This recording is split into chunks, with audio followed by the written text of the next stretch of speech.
Good evening, everyone. Hi, thank you for being here. My name is Tessa MURPHY-ROMBOLETTI. I'm going to call this meeting to order.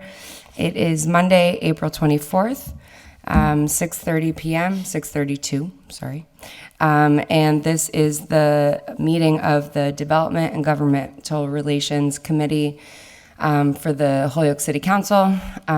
We are live here in City Council chambers, and we are also on Zoom, and we're also airing live on the city's public access channel and on the city's website. So this evening I'm joined in council chambers by committee members, Councilor Joe McGivern, Councilor Jenny Rivera. We're also joined online by Councilor Linda Vacan. And for the rest of the council, we're joined by Councilor Maldonado Velez. Councilor Bartley is not able to be here this evening, but we're joined by the the city attorney, Mike Bissonette.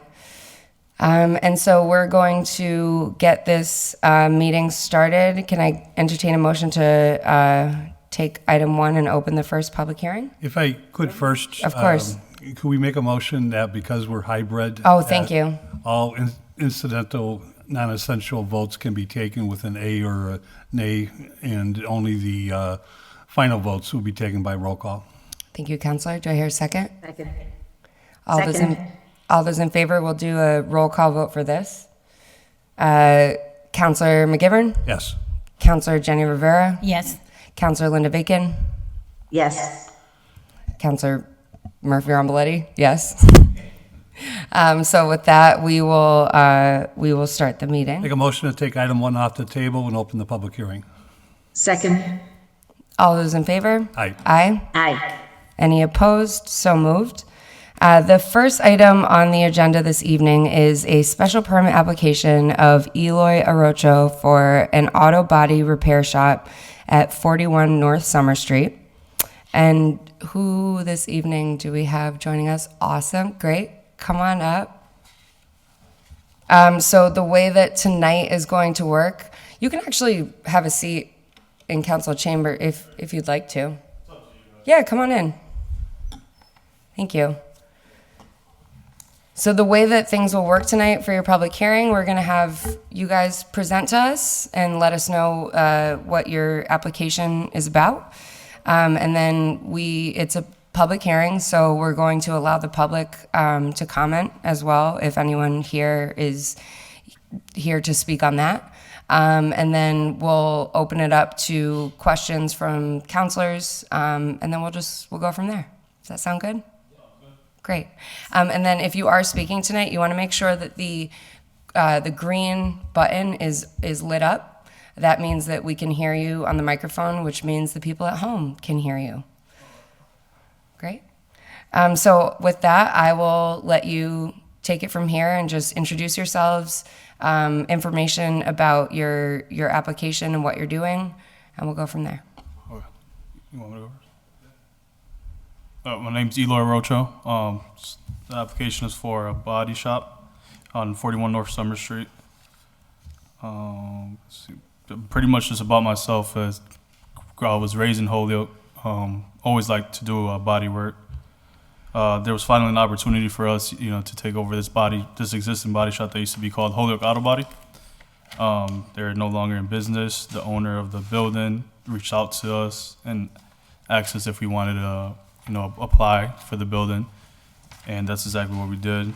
So now we're just in the process of hopefully, with your guys' permission, to opening up this body shop on 41 North Summer Street. And my partner is actually my uncle, Edwin Morales. Hi, my name's Edwin Morales. I was born and raised here in Holyoke. I'm a graduate from Dean Tech, from Auto Body. It's my life dream to always have my own body shop, and I actually worked for a few years for Juan Pedrosa, who was the previous owner there. It's too bad he's not with us anymore, but I would like to keep that, with you guys' permission, that body shop going.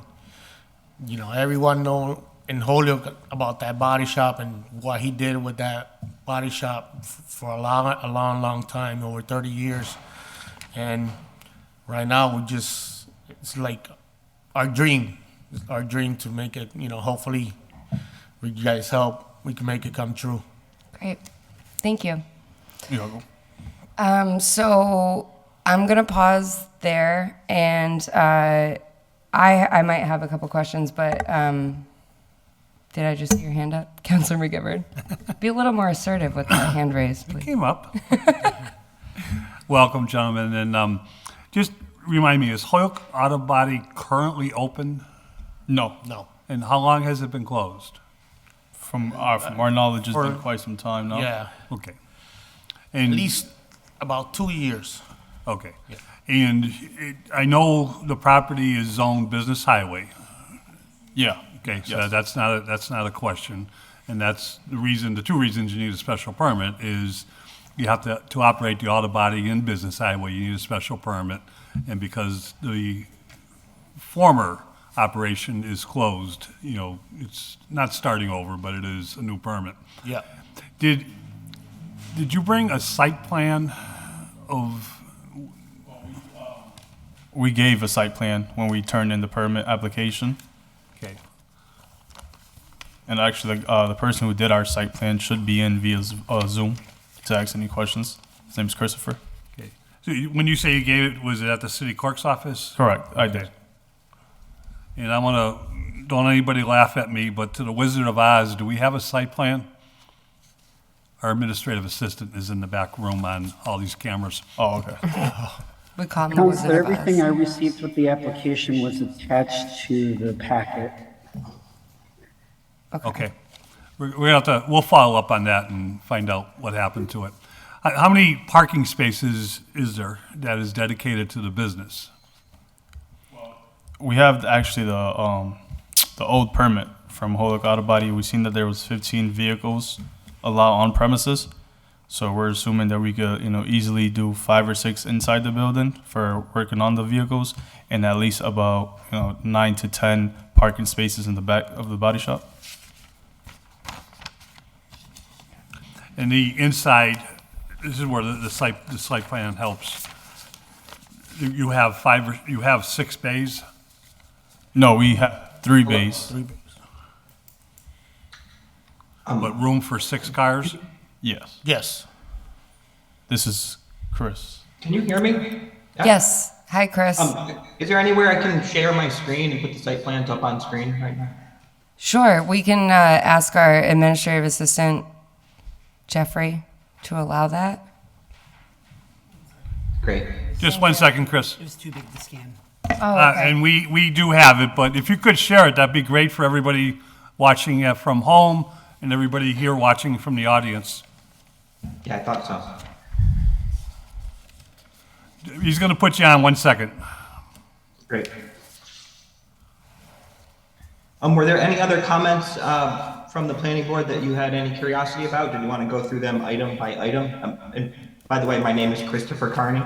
I'm here representing Eloy for Supreme Auto Works, and I work at Pioneer Land Planning as a land surveyor and civil engineer. I permitted a number of jobs in Holyoke area, and I'm happy to be here tonight presenting this project. I think it's a great idea. Thank you. We appreciate it.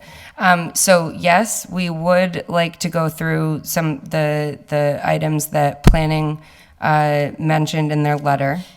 And just for those, listening at home, some of the items when we're awarding or, granting a special permit, the criteria that we do try to follow is outlined in our zoning ordinances. But the first is social, economic, or community needs, which are served by the proposal. The second is traffic flow and safety, including parking and loading. The third is adequacy of utilities and other public services. The fourth is neighborhood character and social structures.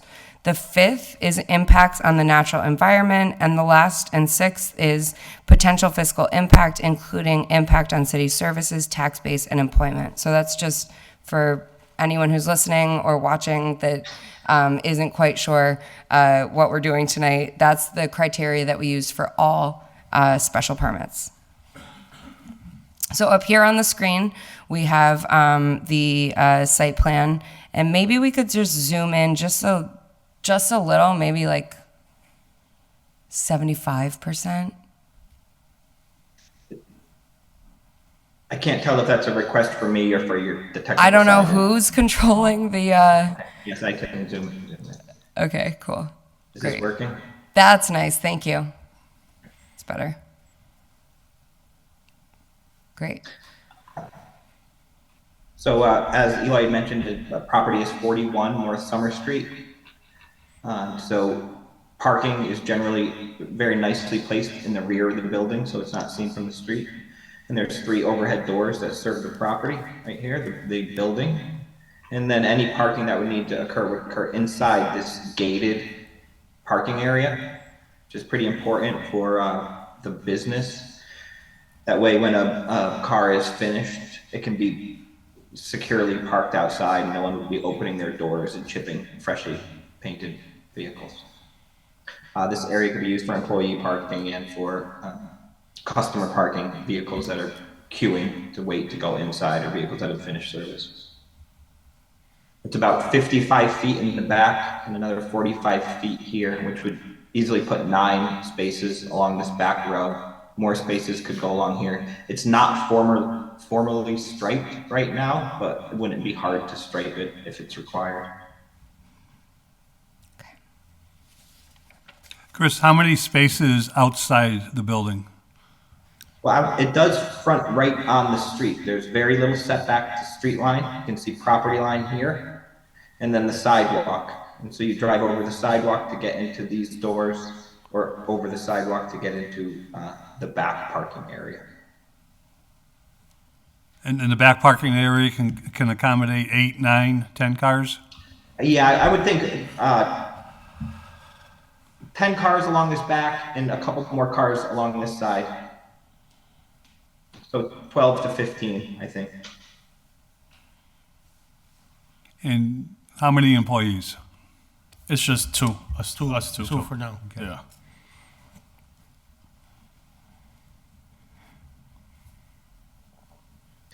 Are you good for now? Yeah, for the parking, yep. Okay. For the parking, that is sufficient. Thank you. I'm going to pause and see. Do you have any comments or questions? Well, being a resident of the flats, and I'm well known to the Holyoke, the Audi Body Shop, and the previous owner, I would be all for it for you guys. I would vote yes for it. Thank you. I appreciate that. Thank you. Thank you. I see Councilor Bacon has her hand up.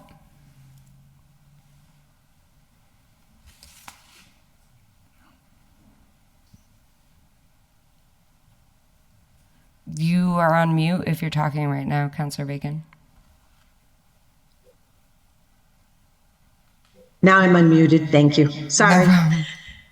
I was just wondering if you have an idea of how many cars you would probably be working on at once, like how many cars you usually have there? No more than 5. Okay, great. That sounds like it'll be a perfect fit down there. Thank you. Thank you. Great. I don't see any other hands raised right now. Councilor McGivern actually asked the question that I was going to ask was about the last time this was used for this purpose and how long it's been. So shall we go through the planning board's? I think so, because usually what the planning board says, we incorporate into the special permit. I'm not sure if it happened on the original, but it makes sense.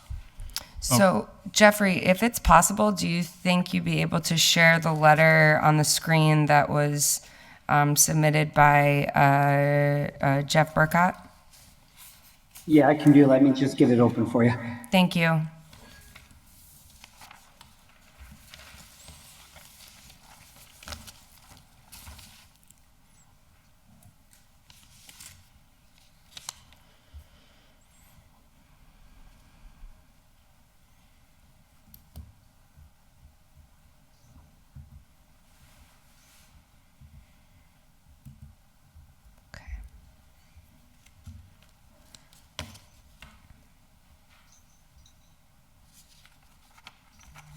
Thank you, Jeffrey. Okay, so the first part of the letter, identifies the definitions of a motor vehicle body repair or paint shop. And then the next question is, does the applicant plan to do any motor vehicle repairs as defined under section 7.2.13A, motor vehicle repair garage? If yes, an additional special permit filing will be required. So I'm going to pause there. And then Chris, were you... Yeah, I spoke with Eloy about this, and it'll fall under the top definition, motor vehicle body repair or paint shop. Okay. Do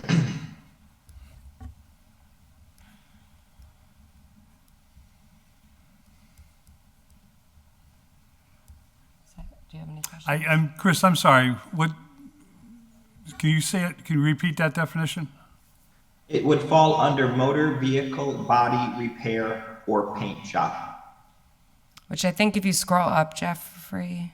Okay, no mechanical repair, I think is the question. Yeah, no mechanical. Okay, thank you, Okay. got it, yep. Great. And then the planning staff offered the following comments with regards to the application. The application lists the owner parcel property as Manuel Rivera, applicant as Eloy. But yep, go ahead. The site notes lists Manuel as Supreme Body Works.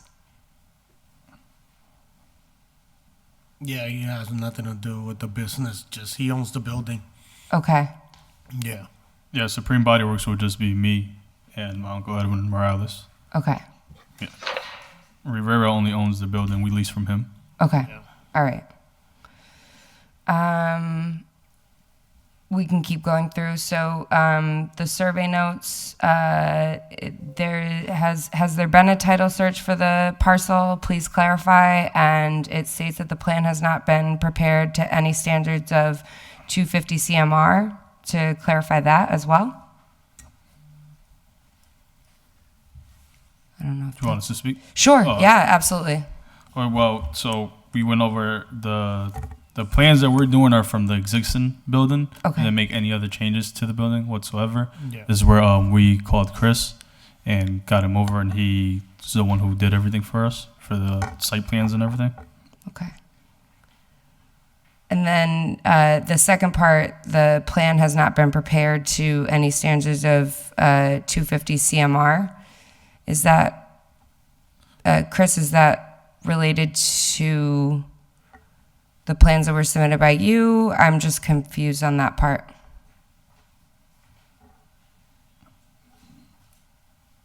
Are you still there? Let me see. Sorry, I'm back. I had Okay. some technical issues.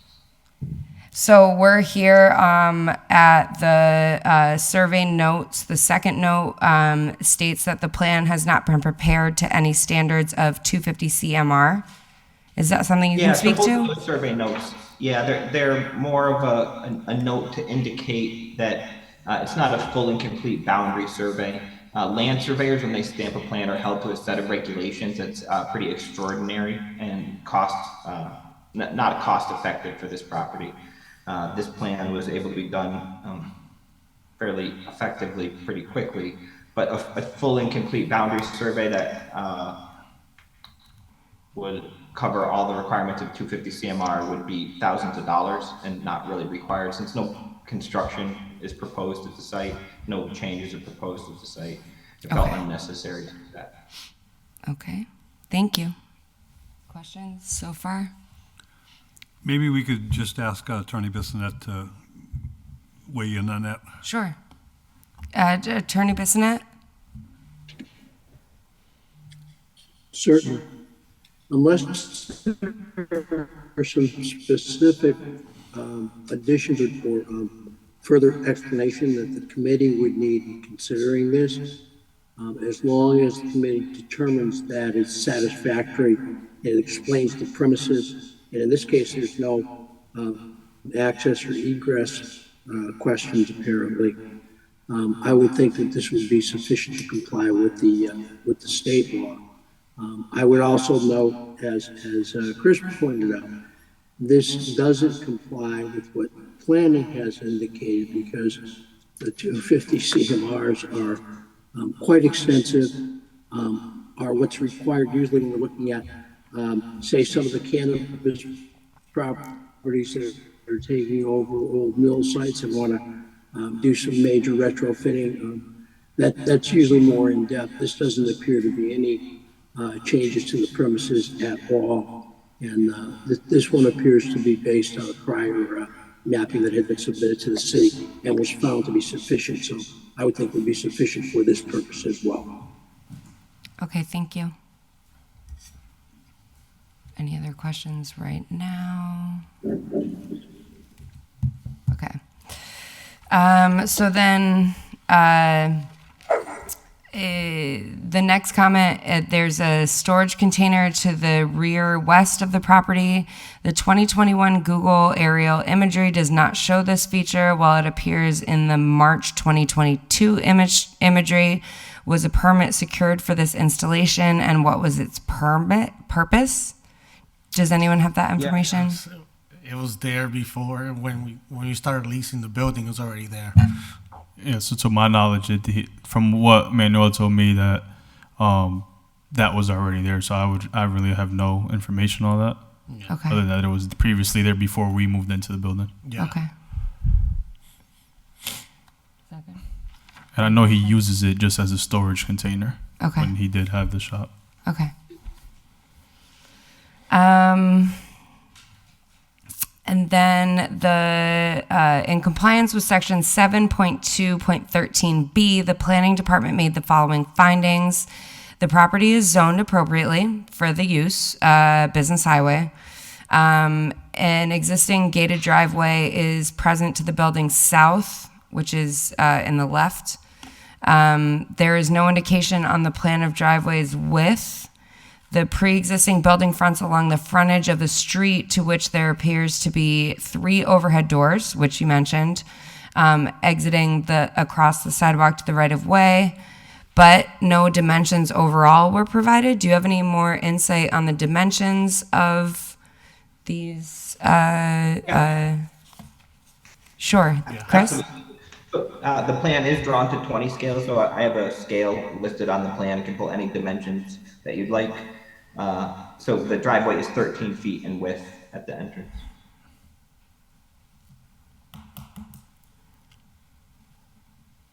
Thank you. For the building, the parcel contains an existing permanent building. All motor vehicle body repairs and painting should be conducted inside. And presumably this pre-existing building does or will meet any state building codes required for this use. For the pavement, the entire property appears to be paved. Yes. It's unclear whether a perimeter curb or barrier is in place to prevent the encroachment of motor vehicles into the required setback. But section 6.1.3 talks about form of parking space and setbacks, and requires that parking spaces shall not be located within 5 feet of a street line or 5 feet from any other lot line. But that being said, there's not really anything on the plan that provided illustrating this setback. So we just want to double check that this is something that folks, that Chris is being taken into account. Yeah, so I think it's important to acknowledge that they inherited a previously used garage, right? And so the pavement is not a proposed paved area. This is an existing paved area, and it is surrounded by a chain link fence, a security type fence. So while vehicles could be near that 5 feet setback, they can't ever trespass over the lines because of the chain link fence. And I think it would be impractical to tear up pavement in order to put in a buffer to a business that's been there for a number of years. Any comments or questions so far? Just gonna make sure I'm not missing any hands online. Okay.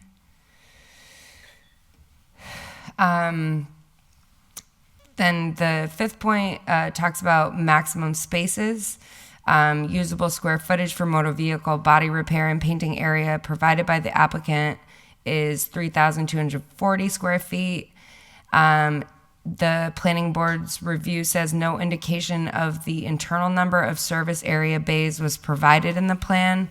The area of the true usable space within the structure is unknown at this time, but things like equipment, tools, tire racks, office, and bathroom should be deducted from the usable square footage of the repair area. Talks about, go ahead, yep. So while it's not shown on the plan, I think Eloy had mentioned that they're hoping to serve about 5 vehicles at a time, which would be about half the interior space. It could be demarcated on the plan if necessary, but they're definitely not trying to overburden the property at all. Okay. Any other questions? Great. We can scroll down. There are some notes about how the area of impervious was calculated. So I won't bore you with the details, but you use AutoCAD and you draw lines around the impervious area. A lot of it has to do with the ownership in the alleyway is actually part of the property and it's not paved, so that area is not an impervious area. Okay. The required spaces is also something that we talked about. We talked about making sure that adequate spaces are provided in off-street parking spaces. It appears, based on the plan submitted, it appears that there are 4 overhead doors for access into the building for body repair and painting of motor vehicles.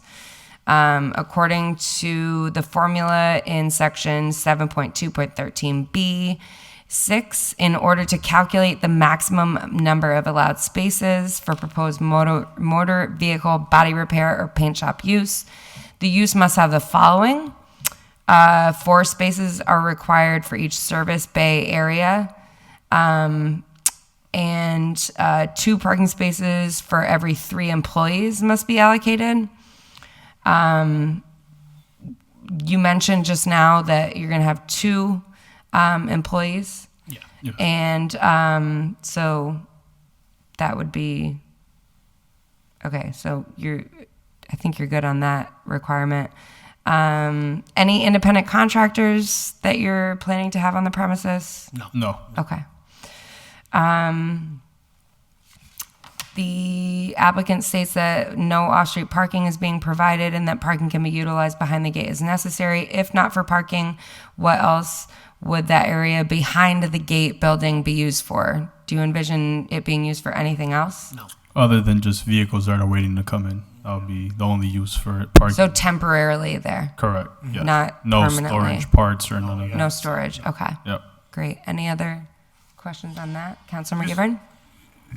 I think, Eloy, you said it right, but you can, cars waiting to be worked on is one thing. If they're next in line, which makes sense. Yes. Not, sitting there for 2 or 3 months until you get around to them. Correct. Oh, no, none of that. Okay.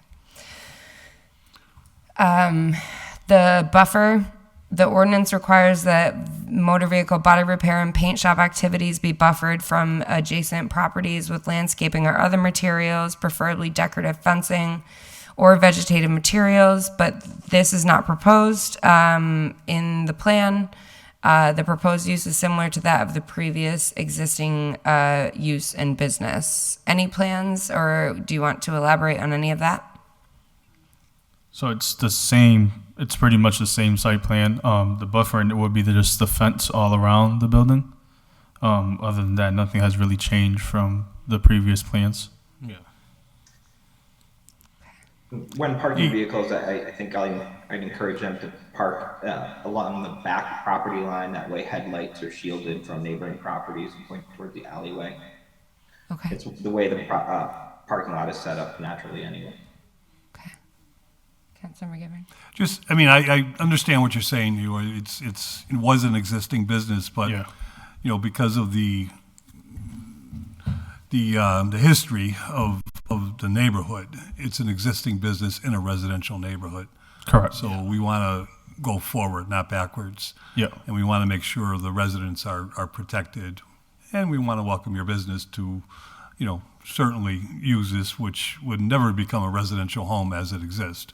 We understand that. So that's why the planning board went through this drill with you. And that's why we're going through it, because we're going to attach most of this to the special permit, which it sounds like we're all in agreement. Yeah. We can determine, the buffer was existing and you can't really change a buffer. It looks like on I'm going to say the west side of the property, it looks like, there is some type of buffer. There is a natural buffer on the north side, being, I don't know if it's an egress or an alleyway, but certainly the property line goes far beyond the fence. Yeah, the alleyway. On the east side, it looks a little tough, but that's the neighborhood. That's the way buildings exist, and we understand that. And, I think the parking is there. I think Chris made a good point about, the way you park cars when they come and go, customer cars, and your own cars, your own vehicles itself. And I don't think the chair has read it yet, but any lighting outside needs to be shielded from the residential part of the neighborhood. So, not that hours of operation is something we haven't talked about, but that's makes a difference if you're going to be working, especially during the winter, when it's dark out. Okay. So. Thank you, Councilor I'll be McGivern. happy to work with Eloy definitely on the lighting and make sure everything is dark sky compliant. Thank you. And I see that Councilor Bacon's handed up, but I definitely also want to just echo, I understand that you guys are kind of taking over a business that existed prior, but I always like to emphasize, just because the prior owner did things a certain way doesn't always mean it was the best way to do it. So I like to echo that, and I think we try to take into account certain things, like the fact that the ordinance does require that this type of use be buffered with either landscaping or materials. And, obviously things were done the way that they were done years ago. I can't speak on that. You can't speak on that. But I just think going forward, we want to do whatever we can to try and adhere to certain ordinances and things that are encouraged with these plans. So I think that's sort of why we're asking a lot of these questions. So, but with that, I see that Councilor Bacon's hand is up. Thank you. Just a quick question. So I'm understanding that you'll usually have 5 cars actively being worked on. So if you're picturing the whole operation, what would you think would be the most cars you'd see on the lot, counting the 5 you're working on, 1 or 2 employee cars, and then those that might be waiting? What would you envision the top end number would most likely be? No more than 10 completely in the lot. Between the cars inside the shop and outside the shop. I think with just the 2 of us working, having more than 5 cars in the shop and even 3 more to work on outside, it's a lot. It's a lot of work for 2 of us, to get them out in a timely fashion. We don't want a car sitting there 3 weeks, even a month on repair. Okay, mode. great. Thank you. That helps me get a picture of it. Thank you. Thank you. And I think just also I would add that, a lot of the things that we're mentioning are not included in the plans, but there is a plan for them when we do ask. I think we also just hope that these kind of things are included in the plans, so that we can kind of get a better picture for how it's adhering to all of the different ordinances. So that's another reason why we really are asking for some of these things to be included in the plans. But we're good. Okay. I'm going to keep going. Councilor McGivern mentioned lighting. So one of the things that is not mentioned in the plans is the lighting, and any lighting on the site should be shielded from abutting properties. because, it is mentioned that the proposed use is similar to what was existing already. Correct. So we just, want to see that there's, just consideration of the lighting in this overall project. Yeah. Okay. Yeah, we haven't made no changes to the lighting or anything. Okay. Yeah. Okay, great. Did you have a question, Councilor Cameron? No. Okay. You weren't being assertive with your hand. I never know. All right, so the next one, Councilor Rivera, you're good? Okay. The next one is bulk waste container. It's illustrated on the plan. It appears that one refuse container is proposed on the site for the proposed use in the rear of the existing building. Just want to reiterate that the property must comply with Chapter 74 solid waste of the Holyoke Code of Ordinances. Any other comments on that? Okay. And then the last part is just a reminder, no outdoor stockpiling of parts shall be permitted on the entire site. And with signage, all signage obviously needs to be in accordance with the zoning ordinances. We haven't seen a sign plan that has been proposed with this submission, but if you do need to install new signage, we recommend that you check with the building commissioner just to make sure that you're in compliance with any of that. Sorry to interrupt. Go for it. I didn't know about that. We recently did it, I want to say a week ago, that Great. we needed to get a permit. Great. We went and applied for the permit, paid for it already. Okay. Only thing it's nothing any construction. We're just, the sign that was there previously, we're just it's literally 4 bolts, unscrew it and put it back in. Awesome. And I made that clear in the plans Great. when I went to the building to apply for it.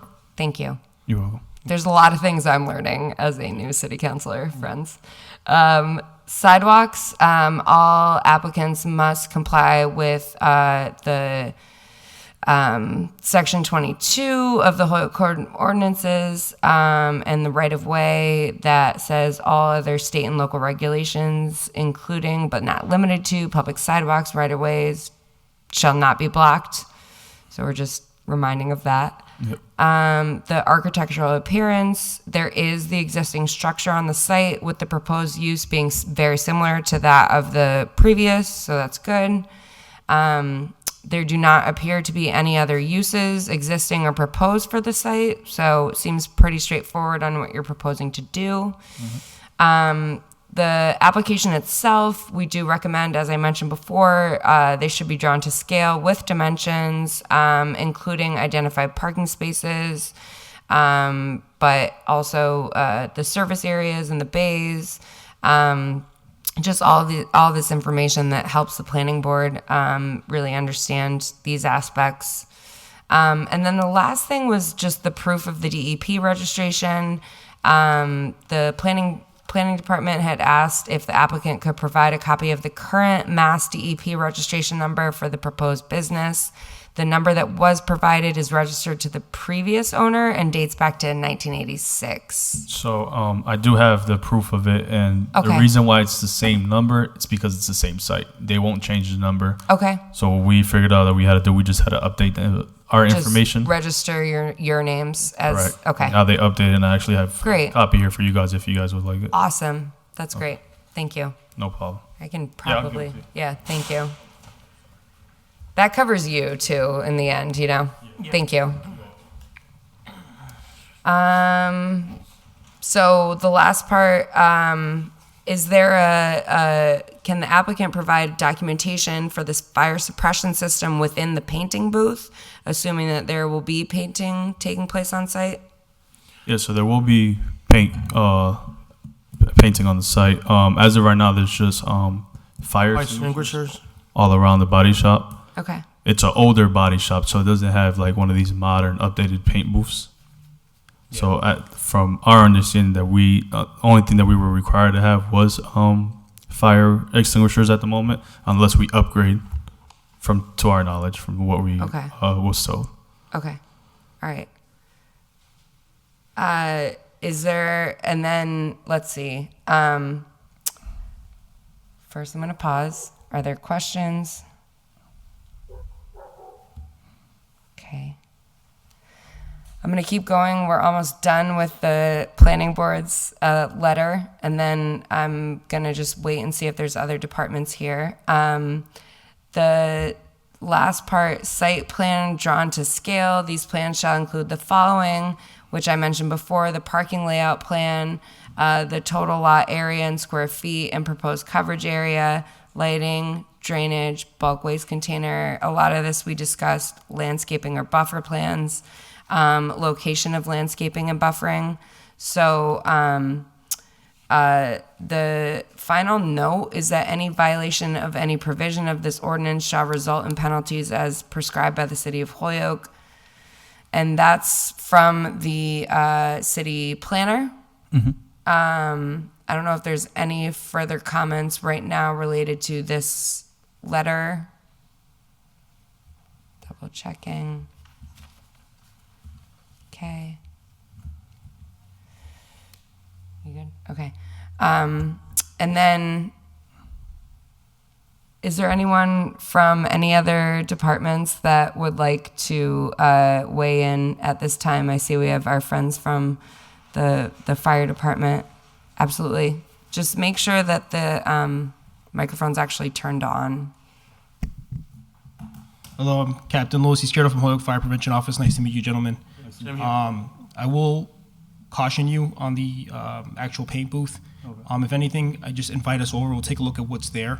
But the code states that those do have to have fire suppression systems in them. But without having viewed specifically what you have, I don't want to go off and tell you what's required. But I would say that that's a simple call into the fire department. We'll come down and see what you have and indicate the code and what's required. Unfortunately, I wasn't really prepared for this specific one tonight, but absolutely invite us. We'll come down and take a look at it. You're better to see that now so you can make that kind of investment moving forward rather than wait.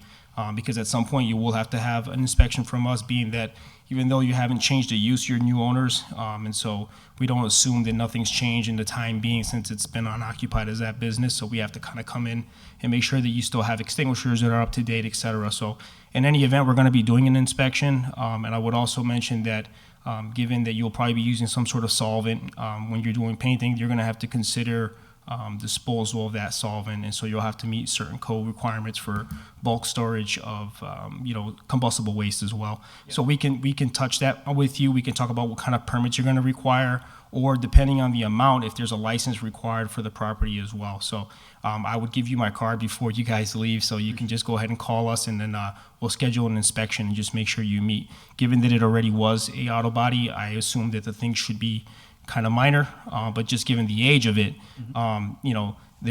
we hear the term often grandfather, but that doesn't really exist in code. So we'll have to just go case by case and take a look at what you have there, and then we can kind of guide you in the right direction. I appreciate that. Thank you. Sounds good. Thanks, Captain. Great. And that's also just a friendly reminder that even if we grant a special permit tonight, you may still, there are other steps that you will want to take. The special permit is related specifically to the use of a space, but there's you want to make sure that you're covering all your bases with the other departments as well. Okay. So sounds good. Appreciate Luis being here. Well said. Thanks. I'm learning. 16 months, she still pretends she's new. I am new, everyone. I'm flying by the seat of my pants sometimes, but it's fine. Okay. So with that, Public.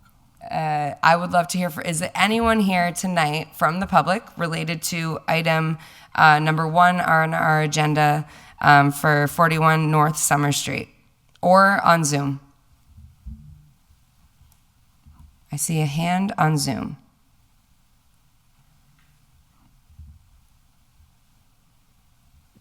You have Nathan C. Yeah, Nathan? hi, this is Nathan Chung, 9 Prue Avenue, apartment 4A, Holyoke.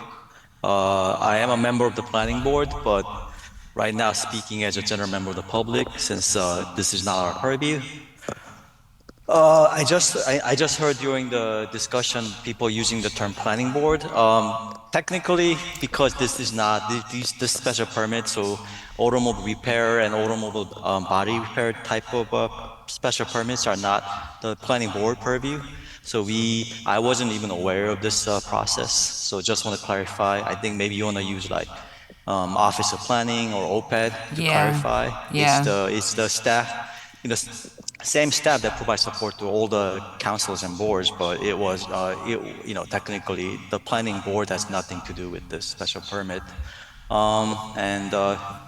Well, I want to thank the applicant for going through this process. There's probably more hurdles remaining, like the license and other aspects. One thing is there are these landscaping requirements by the zoning ordinance, and B8 technically. So this is historically non-conforming type of plot, and also a very specific spot plot located in a residential district, which makes it a little more challenging.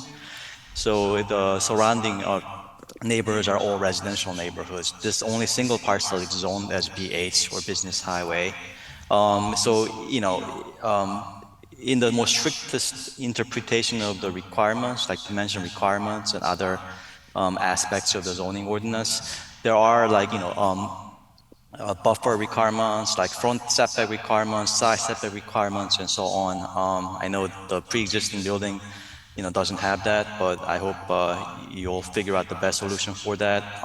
One thing I noticed when I was looking at the property, I think when you're looking at the property on the right side of the property, it's the building almost directly abuts the neighboring property's boundary line. And the paint, at least when I looked at the photo, the paint was all peeling on that side of the wall, so some of that might even spill over into the neighbor's property. So, I hope you find a good solution to sort of make it look nice and make sure no paint chips spill onto the neighbor's property. So, thank you again for going through this process, and best of luck. Thank you. Thank you. Thank And just you. to give you an update, the painting has already started. Yeah. On that right-hand side you're talking about, it's just hard to get in contact with the people who actually live there, and they have dogs in the yard Ooh. to paint coursels. So we don't feel comfortable at this moment, just going to start painting without their permission and them, restricting the dogs. But we are working on everything he said. Thank you. No problem. And yes, I realized halfway through that I was saying planning board and I meant Office of Planning and Economic Development. So it's proof, Joe, that I'm still new. Got things to work on. All right, great. So thank you. And thank you, Nathan. I am not seeing any other public comment, and I'm not seeing any public comment here in council chambers. Just a quick question. Sure. Gentlemen, is there anything else you want to offer, or Chris? The only thing I can really say is, if we are presented with this opportunity, given Holyoke's never had the best name as a community, we're just trying to help, especially these younger kids coming up. An auto body industry could be a great way of revenue. Could be a great way, to provide for your family. There's more than just ways. 'Cause me growing up around this area, honestly, all I seen was, coolest kids were the drug dealers or, doing things you're not supposed to do. We want to be, a body shop that could provide that, especially the kids coming out of Dean Tech that are in that type of stuff. We want to be there to help them and guide them, and maybe even one day present them an opportunity to work in our shop to help them out for one day to get their own shop. Especially when you got an alumni from Dean Tech sitting over here. Yeah. Awesome. Sorry. So, and then a little more specific, my question is, you're comfortable with only 2 employees? As of right As now. of now, yeah. Yeah. Yeah, And that I means- think that it was noted there would be 10 parking spots or approximately 10 cars. I think there's an important reason to leave some flexibility to them just in case their business does grow over time. I know the previous permit was for 15, and I think. Hey, Chris, as far as the parking goes, I'm satisfied the parking is there configured. It won't be a problem between indoors and outdoors, as long as you abide by the codes and abide by what was talked about. But if one of the things we're going to put, and I think our chair just said it perfect. We're dealing with use right now. The zoning is there. Yeah. Okay. With all due respect, it's business highway. We can't change that. Without a petition, you don't need to change that. So it's not an issue of non-conforming. It's allowed because this zone at some point in time, and the business may have pre-existed zoning at one time, but at some point in time when zoning was looked at, the business was recognized as what it is, and it was deemed business highway. And that's what it is. That's what use is about. Business highway requires a special permit for use. We like to do our special permits with conditions, which is what we just talked about, which is essentially, and I did the same thing, and I've had a few more than 16 months on the city council. I said the planning board myself. It's the planning department, Jeff Burkott in particular, who is our number one planning guy, go-to, who wrote up this letter and worked with both of you, I'm sure. Yeah. And one of the things we're going to add is, that's why I asked about employees. Not so much for the parking, but 2 employees trips a lot of things in the code, the ordinance, and what Mr. Burkott wrote. So, if you're not planning in the very near future adding a 3rd employee, you're fine. If you down the road want to add a 3rd employee, you just have to come back and amend the special permit if that's the way you're comfortable with. Yeah. Okay. I say with the size of the shop, we were talking about it a few weeks back, and we're like, with the size of the shop, 1 more employee at max, and that would be it. But tonight, are we saying 2 or 3? Tonight we're saying 2. 2. It's going to That's just be fine. us 2, yeah. And the captain from the fire department couldn't have said it better. The fire department, if you looked at the letter that we have from the planning department, the fire department, the engineering department, the board of health, the city clerk, everybody has got a copy of this permit that's being acted on, okay? And they've been asked for comments. But number one thing on the permit, after we talk about employees and parking, is you have to abide by the ordinance, you have to abide by the codes. So we're not the enforcing body for that. We're just saying, yes, the use, as long as you do it the right way. And just because it was done one way for years doesn't mean the right way going forward isn't a little bit modified. I agree. According to safety and standards and health and whatever is important. It's still a residential neighborhood. Yep. Thank you. I see Councilor Maldonado Velez and then Councilor Rivera. Thank you, Madam Chair. I'll be quick. I just wanted to, thank Eloy and Edwin for coming down, and Chris as well. I had mentioned a couple of times when different people come in for special permits, having people from the city that are Holyokers that understand our system from growing up to where you are an adult, seeing them open businesses, particularly businesses that, growing up in the flats, I remember Holyoke Auto Body. So it's like, oh, cool, it's still going to be happening. It's still, something that people in the community can look up to. So I just want to thank you for that. And also thank you for Captain Luis coming down, because the only question I had was, making sure that the fire department, building commission, all these other permits are being taken care of, because yes, we're doing a special permit, but of course all these other things need to be done as well. So but I think that should be covered. So yeah, good luck. I think we've been talking, I know Councilor Rivera is going to speak soon, but he's been talking about, having more different programs at Dean Tech, and just seeing Edwin talking about how he went to Dean Tech and now again opening up a business. This is the Holyoke story that we want more of. So thank you, appreciate it, and I wish you the best of luck, and to Team Body Works. It's a yes from me. Thank you. Thank you. Thank you. Councilor Rivera. Thank you, Madam Chair. I'm sorry for the noise in the background. It's actually my daughter's 19th birthday, so I'm here at dinner with them while I'm watching you guys at the same time. But I guess I want to speak in favor of the project, like Jose Maldonado Velez mentioned. I appreciate the fact that this location that actually has been a long-standing business within the city, especially in the Flats neighborhood, is going to go back to what it was doing before with regards to doing auto body within that neighborhood. For myself and a lot of kids that I grew up with in that neighborhood, that was an actual stable business that was consistent.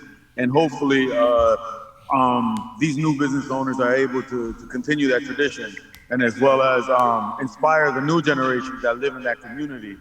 Believe it or not, Teford Apartments is right across the street, and they usually house a good number of youth that live in that community. And the fact that it's right across the street, it impacts them in so many different ways. And it's good for this business to be thriving with people from Holyoke. So hopefully we can find a way for them to open up and be a thriving business within the city. Thank you guys again. Thank you. Thank you, Councilor Rivera. Anyone else? I had one question. What are your hours of operation? Because I don't think we asked that. Did we? We 8 did to not. 4. 8 to 4. Yeah. Great. Awesome. Is there pickup after 4? It could be arranged more for like we curbside can arrange pickup. something. You know, a lot of people get out of work at 5 or something Yeah. like that. So But like, You might want to But- just say, you might want to say 8 to 5, just so if, the door's open at, not that you have to close the door, but Yeah. the painting might be done and the auto body work might be done, but Oh, yeah. customers still come in and do business. Yeah. Yeah. Okay. right. Okay. No, Councilor Rivera, I'm going to put your hand down. Okay, there we go. All right, so how are we feeling about this? Do we want to, If there's no further, it does not seem like there's any. make a further- motion that we close the public hearing. Second. There's, great. All those in favor? Aye. Aye. Any opposed? So moved. The public hearing is closed. Make a motion that we grant the special permit with conditions. There's, do I have to do a second, or you do the conditions first and Well, then? the conditions would be the points from the planning department as read this evening, as written this evening, and I think we're all clear about that. Most important, in addition, that you abide by all codes, ordinances of the city and the state. And that includes whether it's the fire department, the building department, the health department. I don't think they weigh in on this one, but any codes in accordance with the ordinances and the Mass General laws as written. You have 2 employees, Yes. Yes. okay? And there will be no more than 6 vehicles worked on at one time, No. okay? There could be vehicles waiting to get picked up that are already done. Yeah. That's Correct. different. But working in the bays, no more than 6 inside being worked on. Correct. Okay. Everything else is pretty much covered, I think, in the, hours of operation. Hours of operation, 8 to 4 p.m. 4? Maybe not 5. 5 p.m. Okay. 8 to 5. Anything else? I think we're good. I think we're good. Do I have a second? All those in- Second. Okay, all those in favor? Aye. This one's a roll call. Oh, this is a roll call, though, of course. Thank you. Councilor McGivern. Yes. Councilor Rivera. Yes. Councilor Vacan. Yes. Councilor Murphy-ROMBOLETTI, yes. That's 4 yeses and 1 absent, so that passes. What's going to happen now is this will be referred to the full city council meeting, which is happening next Tuesday, right? Yes. Already, next Tuesday. And then the full council will vote to approve the special permit. And then, as reminded, there's still other, you'll need to check in with the license board. You should check in with the fire department. The special permit that we're granting you is to approve the use, but there's still other licenses that you may need to get. Okay.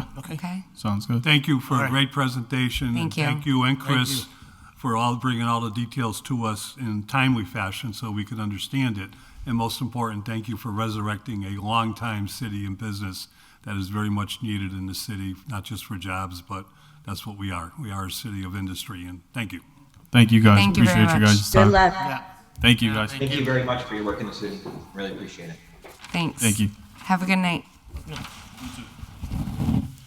Okay, so with that, I'm going to move into the second part of the agenda. Item number, I lost my agenda. Just, Where did it go? stay with the jacket. Stay with the jacket. Thank you. I'm all over the place. Okay, item number 2 I will entertain a motion to open the public hearing for item number 2. So moved. Second. Thank you. All those in favor? Aye. Aye. So item number 2 is a public hearing for a special permit application of Jesus Candelario for non-conforming use per section 4.7.2 to increase occupancy to host large groups for indoor and outdoor events at 1109 Dwight Street. Am I taking 2 and 2A as a package? If I could answer that, or Yes. I don't think 2A is part, 2A is, unless I'm corrected, is not part of the public hearing. Right. And would not be in front of this body. Right, okay. It's just, there will be no, well, 2A depends on what happens with 2. Okay. I just wanted to double check. Thank you. I'm going to invite the applicant to come join us in council chambers and thank everyone for their patience. Similarly, we're going to approach this special permit public hearing the same way, keeping in mind that we are taking into account the special permit criteria, which is, first of all, the social, economic, or community needs served by the proposal, the traffic flow and safety, including parking and loading, adequacy of utilities and other public services, neighborhood character and social structures, impacts on the natural environment, and potential fiscal impact, including impact on city services, tax base, and employment. And I'm going to allow you the opportunity to present this evening, and then we will open it up to the public, and then open it up to counselors to ask questions and provide feedback. So with that, Can I have one Yes. one question? I just like the law department to tell us the definition. We have nothing from the planning department itself. I don't think they weigh in on this one. So I'd like the law department to tell us the definition of non-conforming, and does this meet the definition of non-conforming? Attorney Bissonnette? Good evening again. The use of special permits here,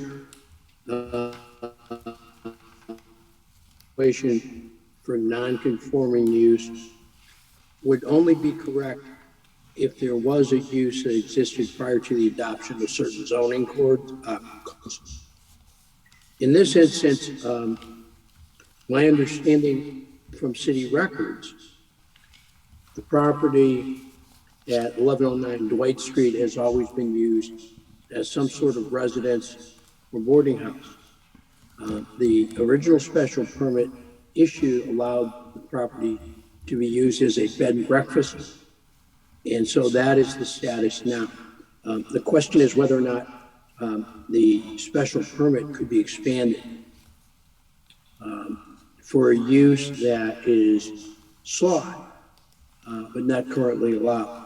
And the answer to that is not unless the use is something that was in existence at that location and addressed prior to the imposition of the zoning codes on that property.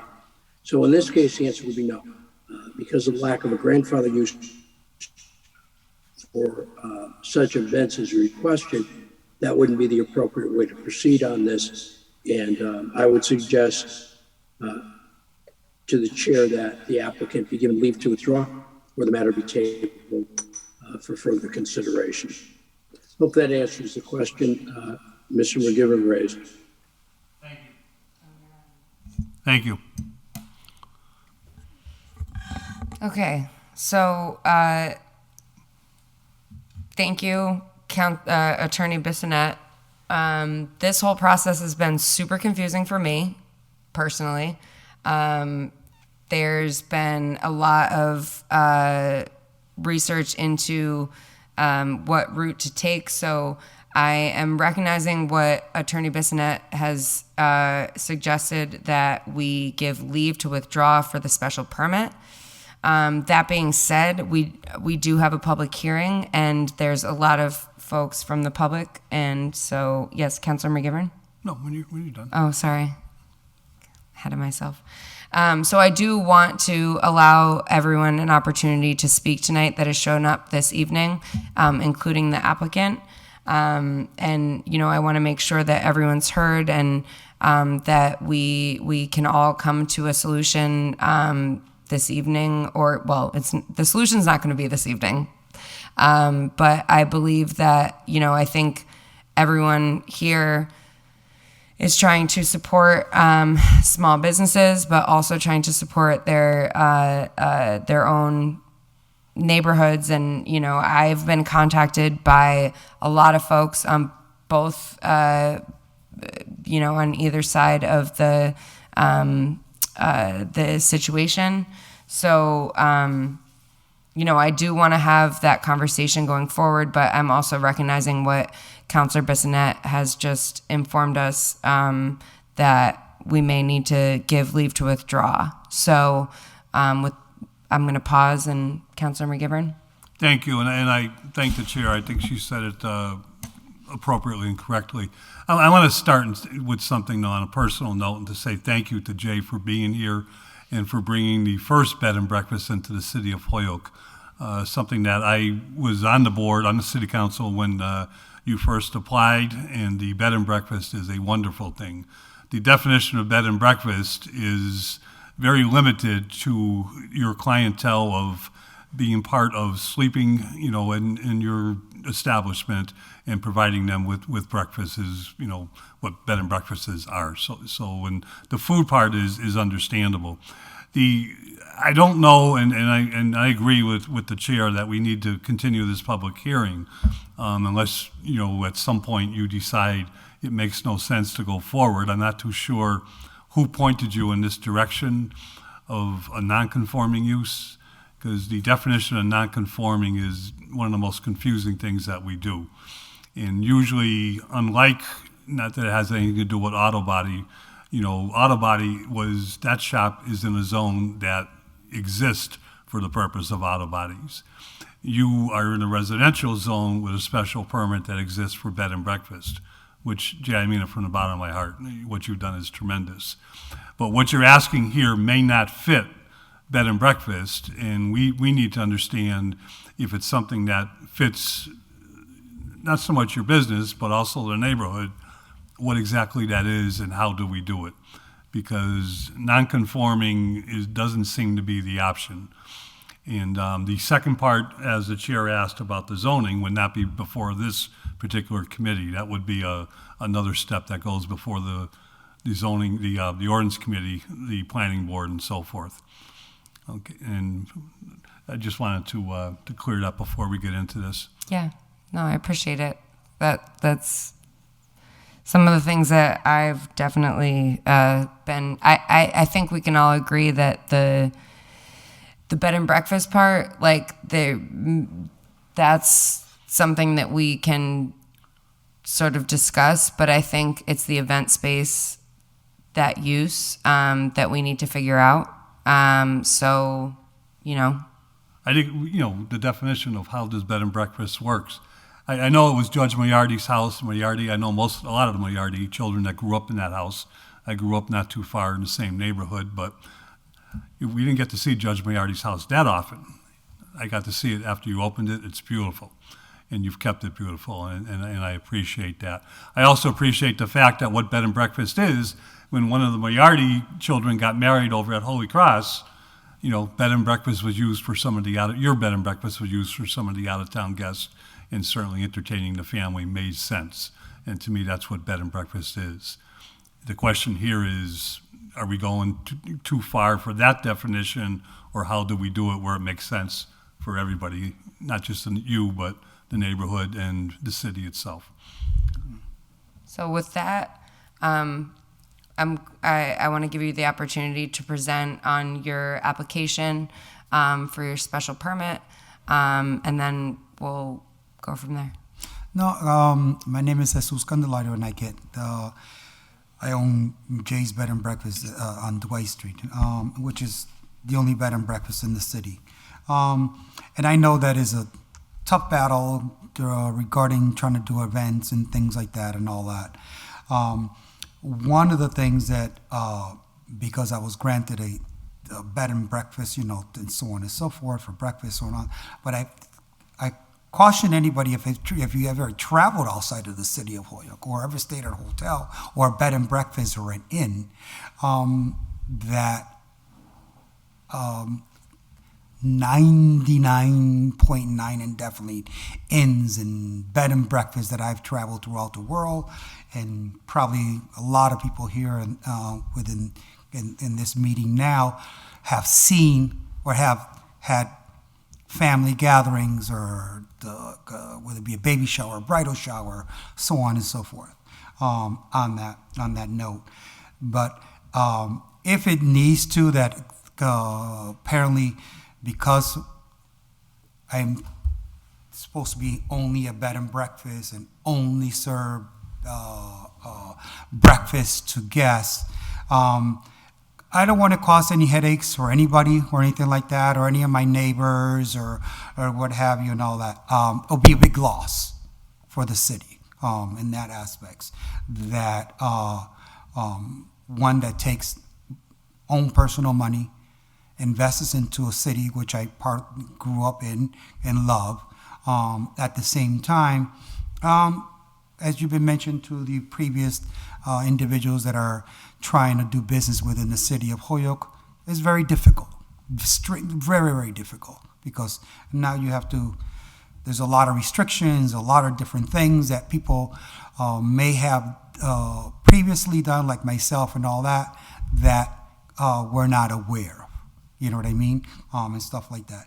But my question, which is fine, I don't have to do events. I might get, because I know it's going to be a battle with it, and I'm not in the mood to try to continue stirring the pot. I've been operating there for the last 7 years. I sacrifice a lot, so on and so forth. But whatever it is, it is. I have no qualms with that.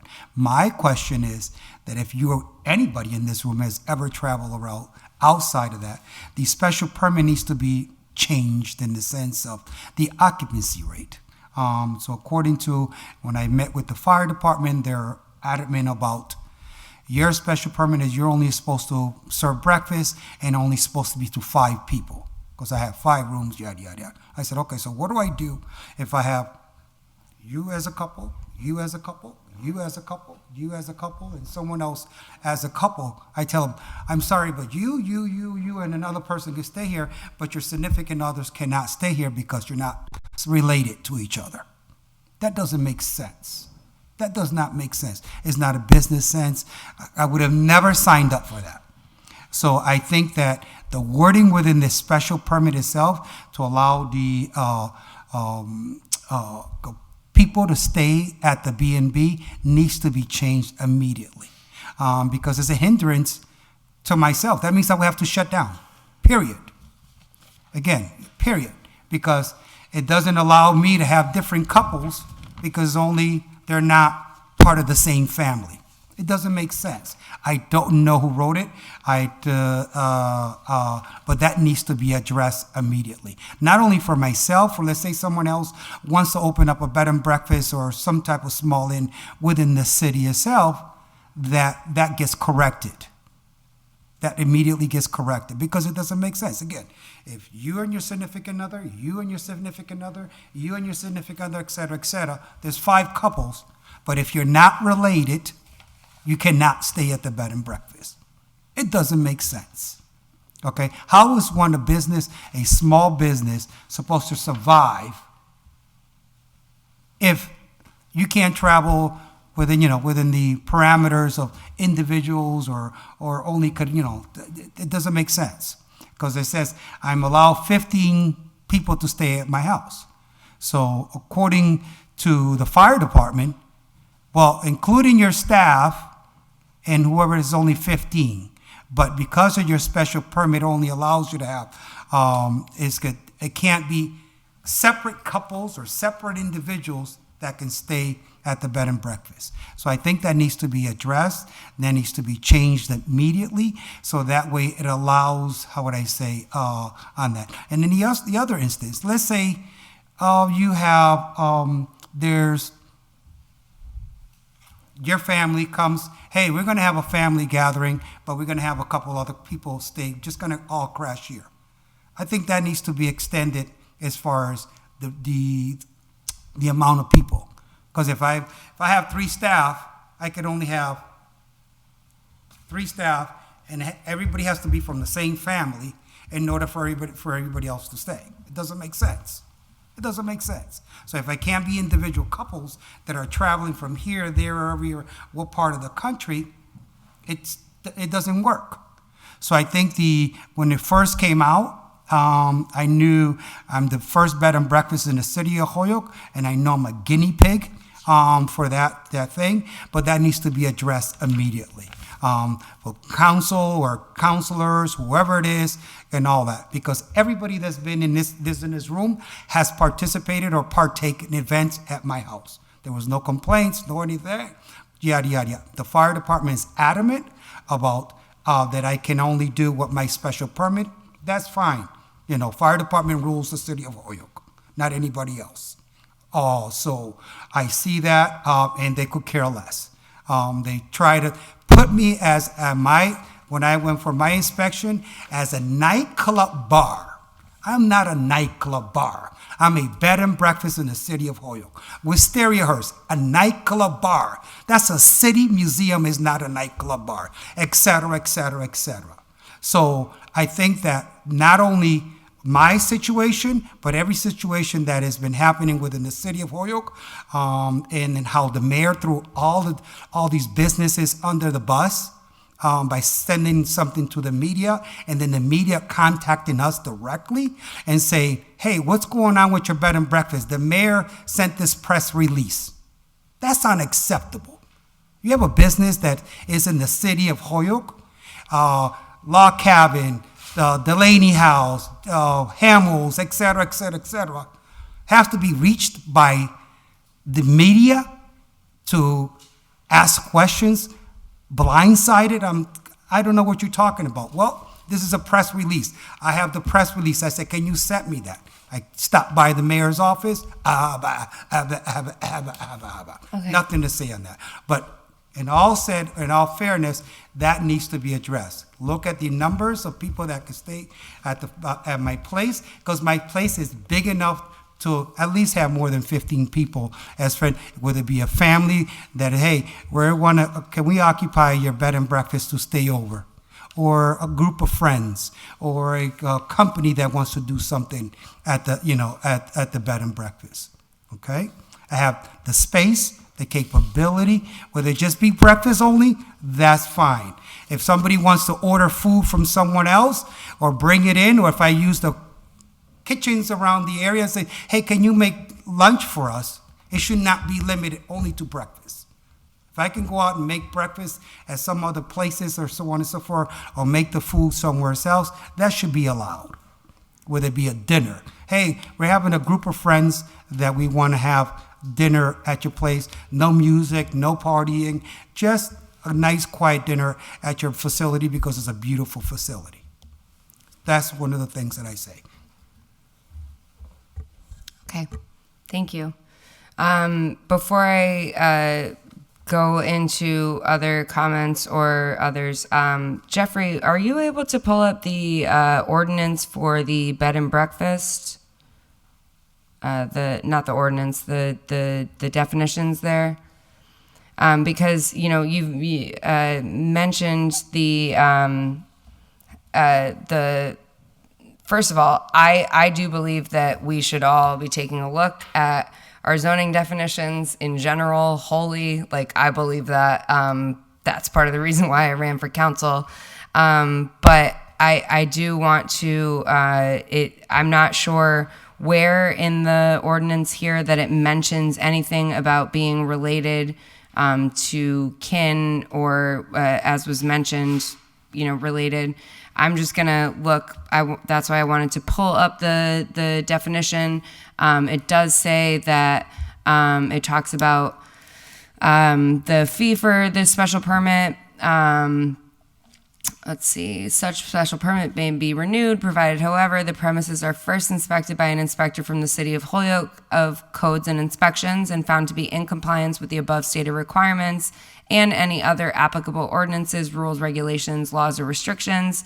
The council may issue a permit for a bed and breakfast upon such conditions and limitations as are consistent with the zoning ordinance. In addition to such conditions and limitations, the permit for a bed and breakfast shall contain the following information: 1, number of rooms to be rented; 2, signage requirements; 3, off-street parking requirements; 4, statement that only breakfast may be served on the premises. The bed and breakfast may be specifically permitted where the council determines that 1, the building to be used for the bed and breakfast is a single-family residence, except that if the building is listed on the historic inventory, Holyoke Historic Commission and Planning Board for the City of Holyoke have offered a recommendation on the intended use. 2, there shall be no significant alteration of the building's exterior. This shall not include safety or general maintenance measures such as painting. 3, off-street parking will be screened from adjacent properties and shall not be allowed within the front yard setbacks. 4, the bed and breakfast is not located within 1,000 feet of another bed and breakfast. This can be waived if the city council determines that a waiver of this requirement will not have an adverse impact on the neighborhood. 5, the only meal that be provided to guests shall be breakfast, and it would only be served to guests taking lodging at the facility. 6, information and literature describing activities and cultural and historical events and landmarks in the city of Holyoke shall be predominantly displayed for the benefit of guests. And last, the trash and waste containers are to be enclosed and secured from entry and screened. I'm reading that into the record because I don't see the part that's mentioned about folks needing to be related in order to stay there. I did see that mentioned in a letter from the fire department, which I believe is separate from what is outlined in the zoning language, the definition in our city's zoning language. So I wanted to clarify that. And there are 2 other pieces of information that were submitted from the fire department dating back to 2018 and references an inspection that was conducted by the Holyoke Fire Department on 4/21/2016 that resulted in a failed inspection, being notified by the fire inspector that the fire protection system did not function as intended and must be repaired. And during a code enforcement inspection for commercial cooking on 10/2/2018, the fire inspector confirmed the fire alarm system was still inoperable, resulting in another failed inspection. They outline the what the property is described as: a Victorian home with 5 bedrooms, 4 baths. I'm trying to find, okay, here's the part. Review of additional documentation classifies the property as use group R3 with a maximum occupancy of 15. It has also been determined that you may provide overnight lodging to accommodate up to 5 persons or less, 5 or less persons not within the second degree of kindred. So I think that's where those comments are coming from. That's not something that we can change in the zoning ordinance as far as I'm aware. This is, and I'm going to allow others the opportunity to speak because I think it's important that we're all on the same page here. But, you know, I understand your frustration with the mayor, and I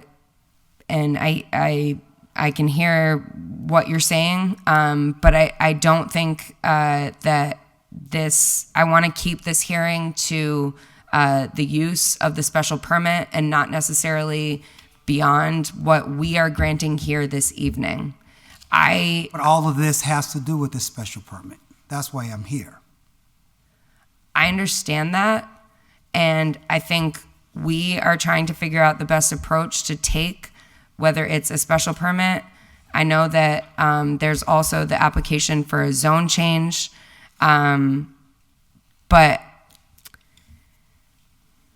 there's a lot. I'm not going to comment on what the mayor does because none of us are the mayor. No. I'm not saying, But I'm just- at the same time, yeah. these are rules that have been laid out. It looks like, for several years. So I'm trying to wrap my head around what's before us this evening, because it's not. I mean, it's not clearly. I guess it's not black or white. So, with that, I'm going to pause, and I see Attorney Bissonette has his hand up. Hello, sir. Thank you, Madam Chair. One of the things that I just recognized is in that letter, the fire department, the 2016 letter, the fire department indicates that it has been determined, and then it goes on to talk about second degree of kinship. I've never heard of that before. It is not a requirement for rooming houses that I'm aware of. Certainly not a requirement for hotels. And I'm going to ask the fire department to weigh in on this one. If the inspectors don't their cap. Sure.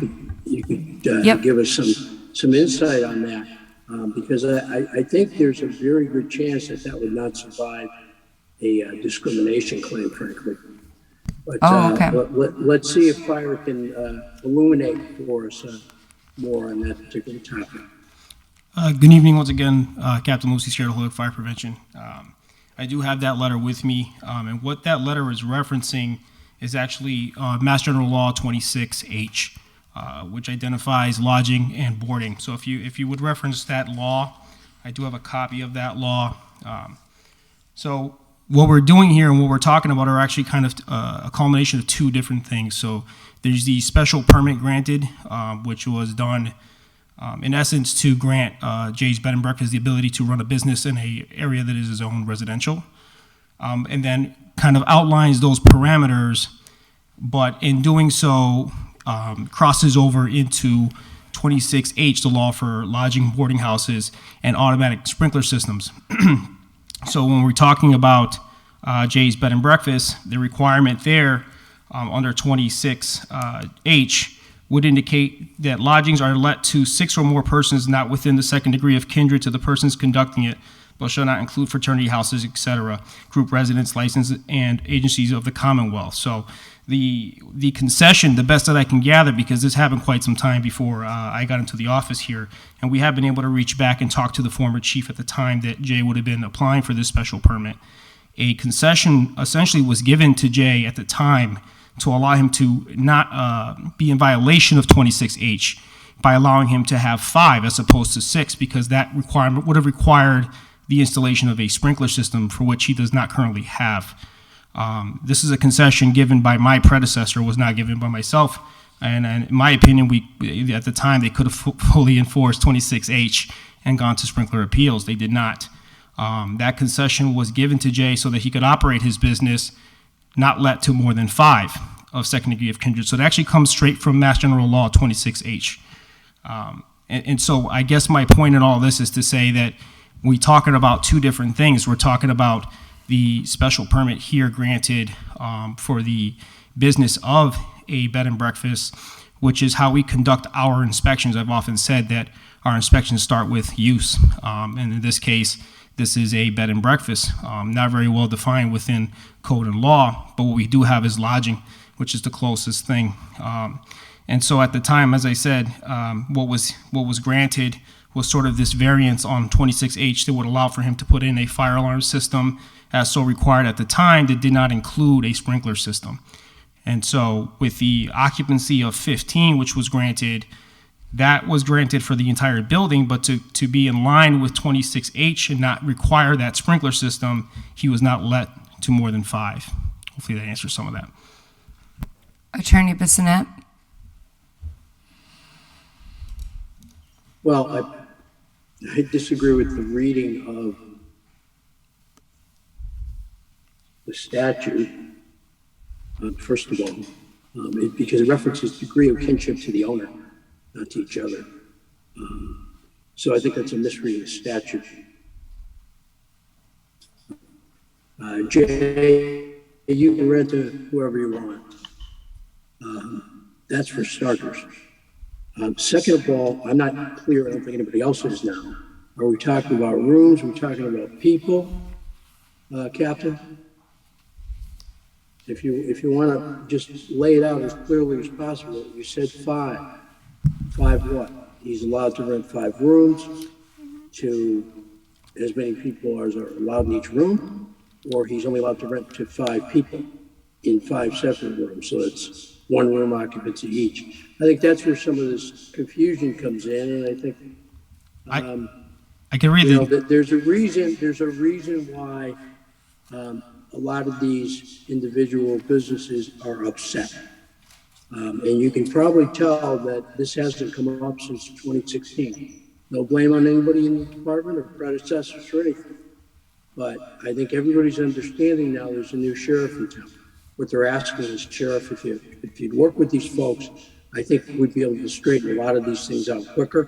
At least that's the impact that I'm getting from the complaints in the community. So I think that's where we're at here. What does he need to do? Is it 1 room, 1 person? Is it a total of 5 rooms and any number of people is allowed depending on square footage? Those are the rules I think that are cross-referenced here. And I think where some of the confusion lies. So I appreciate, Captain, very much your insight. Yes, sir. I appreciate your time. Again, I think before us here, more so than just this number of people, and we could definitely argue the law, and I can definitely present the law, and we can talk about interpretation. But as what was defined here and outlined in the special permit, there were other issues, right? So the ability to provide service to people outside his patrons staying there was identified as one of the matters at hand, as well as the service of more than just breakfast. He also advertises currently for corporate events, essentially as an event venue. So while we could definitely go back and forth on 26H, that area specifically more so pertains to whether or not we would be requiring him to sprinkler, which I never gave him an order to sprinkler. So the matter before us here has nothing really necessarily to do with 26H. He brought it up. I was simply trying to offer what concession was given to him based on the documentation that I have. We certainly could go over it. The question here before us is special permit in which he has currently is a bed and breakfast solely to serve breakfast. And I believe I do have some evidence of that. I mean, it's been clearly advertised. So if there's any questions from me on that front, I'm more than happy to answer that as well. Councilor Bissonnette, anything else before I pause here? Well, as we used to say around the campus, we like breakfast. It just comes at the wrong time of the day. It's our favorite meal. Unfortunately, in this statute, nor in the city ordinances, there's no definition of breakfast. So I think that may be something that we might want to look at, Madam Chair, in the future, as defining if we're going to put some time restraints, that probably would be more appropriate. Because as this stands, at least to his guests, Jay would be able to serve them something called breakfast almost any time of the day, as long as they were guests of his lodging. So that's another, I guess we'll call it a loophole that we need to address as we move this process forward. But unfortunately, Jay's the guinea pig in all of this, and we're trying to find a way clear to make everybody work together here to make this continue to happen. Yep. Thank you, Madam Chair. Thank you. Yep. And I do not disagree that we should take a look at a lot of our definitions. And I think we're starting to, but I digress. Let's see. Do you have your hand up? Because Councilor Maldonado-Velez has his hand up. Okay, I'm going to let you go first, Councilor Maldonado-Velez. Thank you, Madam Chair. I think one thing I want to echo real quick, that the solution for this, I don't think it's going to happen tonight. So I think it was you that said it earlier. So I just want us to be clear with that, with everyone that's in the audience and whatnot. There's something that Attorney Bissonnette just said, and I think it's something that, through the chair to the captain, to really sort of listen to where, we're right now in this sort of interesting point in Holyoke where we finally have, a mayor or other people in the city that are feeling like that we can actually enforce things. We can actually step up and look at the laws that have been written in the past and, again, enforce things. But there's something very important when it comes to the law, and it's the interpretation. And at the end of the day, we do have a law department, and we do have a lawyer, an attorney that's with us at the sign, the solicitor's office, and his just in this he mentioned it, but even before he mentioned it, I was reading it on my end, and the first thing as far as let me just pull it up again. The R3, the letter that was written in 2018, for me, it seems like it can be 5 people up to 15 if they're family. It just doesn't it wouldn't make sense to me that can only put 5 people in a bed and breakfast. And then the other thing, the gender person that I also just mentioned is breakfast. I just think of now those celebrating the religious holiday, Ramadan, where breakfast is after sunset. That is sort of the mentality. So what does that mean? So we need to decide, we need to define, and what those interpretations, and maybe have to make it clear. But you, as one that's executing this interpretation, work with the people in the community. Try to work with those businesses that have been here, providing these awesome services to the community. I know. Jay provides not just bed and breakfast. We were just talking about the event space, but I know even as a victim services program, there's times that he houses some of our victims in our program. So, he volunteers, he donates, he does, a lot for the community. So just to sort of try to come down on him without any sort of alternatives and actually really wanting to work with them. And I understand the mayor is talking about ARPA funds and talking about all these other programs, but let's be in the process through that instead of just saying, okay, you're done, you can no longer operate. So I really do hope, what Jay was saying earlier, that he's not really going to stress out about the event space. Personally, as someone that has been there, I hope that we can figure something out for the event space, but at the very least, the bed and breakfast is something that I think we should figure out, and I hope that the business keeps going, because it's a service beyond just a bed and breakfast. As Jay's, you provide a great service to the community, so I hope we can figure that out, and again, listen to our solicitor's office when it comes to interpreting the law, and that's it. Thank you. I'm going to now open it up to the public to offer their feedback. This is a public hearing, so the public is invited to say their opinions, whether that be for or against, and it's our job as city councilors to listen. That's why we do this. So I'm going to ask everyone, the microphone up there, please speak into the microphone clearly, state your name and address for the record, and I'll just allow folks to come up, and I don't think we do a sign-in sheet for these. Okay, no, just making sure. Okay, so with that, I'll pause and let the public, if anyone wants to come up, go for it. Yes, oh, wait, make sure the microphone is on. There's a button on top there. And state your name and address. Yep, I think that's, yep, you're good. Okay. Yes, I'm Bruce Perry, 14 O'Connor Ave, and I butt up against Jay's property. Now, how does this process work?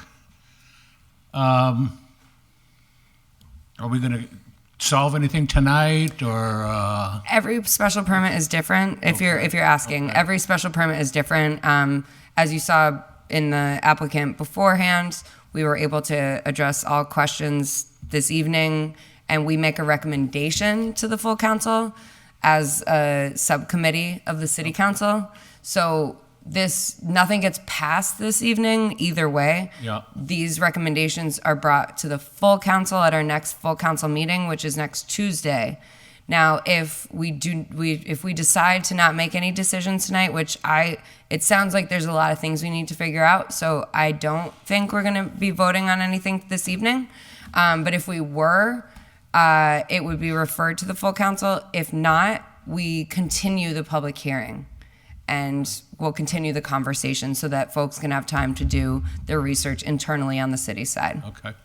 Now, you know, if someone didn't bring this to my attention, I would have never saw the notice.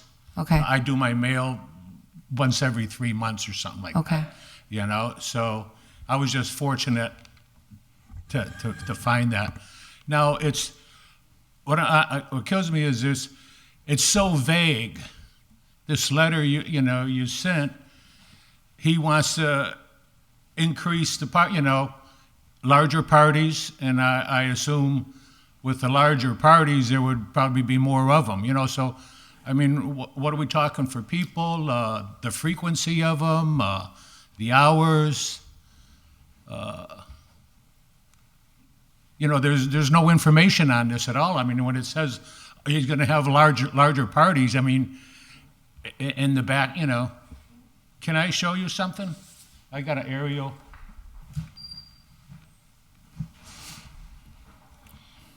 Bruce, anything you show us, we have to keep. That's fine. This is for you. Thank you. Okay, this is Dwight Street right here. In this white rectangular, that's the patio there, or the basketball court, and where the music would be. And so this is an aerial shot of the neighborhood. And you can see this is Dwight, this is O'Connor Ave. I live right here, I abut his property. And you can see short of this, that's the laundromat there, the linen place. Okay, short of that, that's the residential, that's all residential there. Within this area, there's roughly 79 apartments or homes, plus. Just so that we can make sure you're heard on the microphone for everyone at home. So there's roughly, within those apartments that you see there, there's 79 individual apartments and homes plus assorted room rentals. Okay? So, I mean, I'm just wondering, what are we talking, 50 people, 100 people, you know? Right. Do you have any other? Yes, I do. Okay, no problem. Okay, my biggest concern is the noise. Okay, music is great within certain boundaries, but when it leaves those boundaries, it becomes noise. It is not enjoyable when I can hear the music inside my house with the windows closed and the TV on. This neighborhood is like a quiet bedroom community. There are at least 79 apartments and homes, plus room rentals within shouting distance of the music venue. With relatives coming to town, I was going to have a family gathering in the backyard, and I ended up having to change it because of an event that was going on there.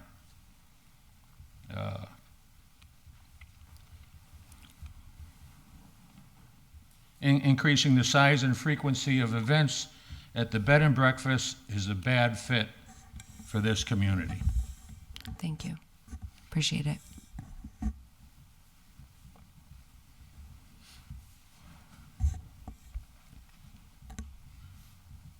Good evening, everybody. My name is Mary Jo Munier Perry. I live and own 14 O'Connor Avenue along with my husband. We have been there over 40 years, and we have lived against, again, Judge Moriarty. What we have experienced over the past few years, since the bed and breakfast has been established, is events that are loud, permeate our backyard, to the point where it impacts our ability to enjoy our own property and our own peace and quiet.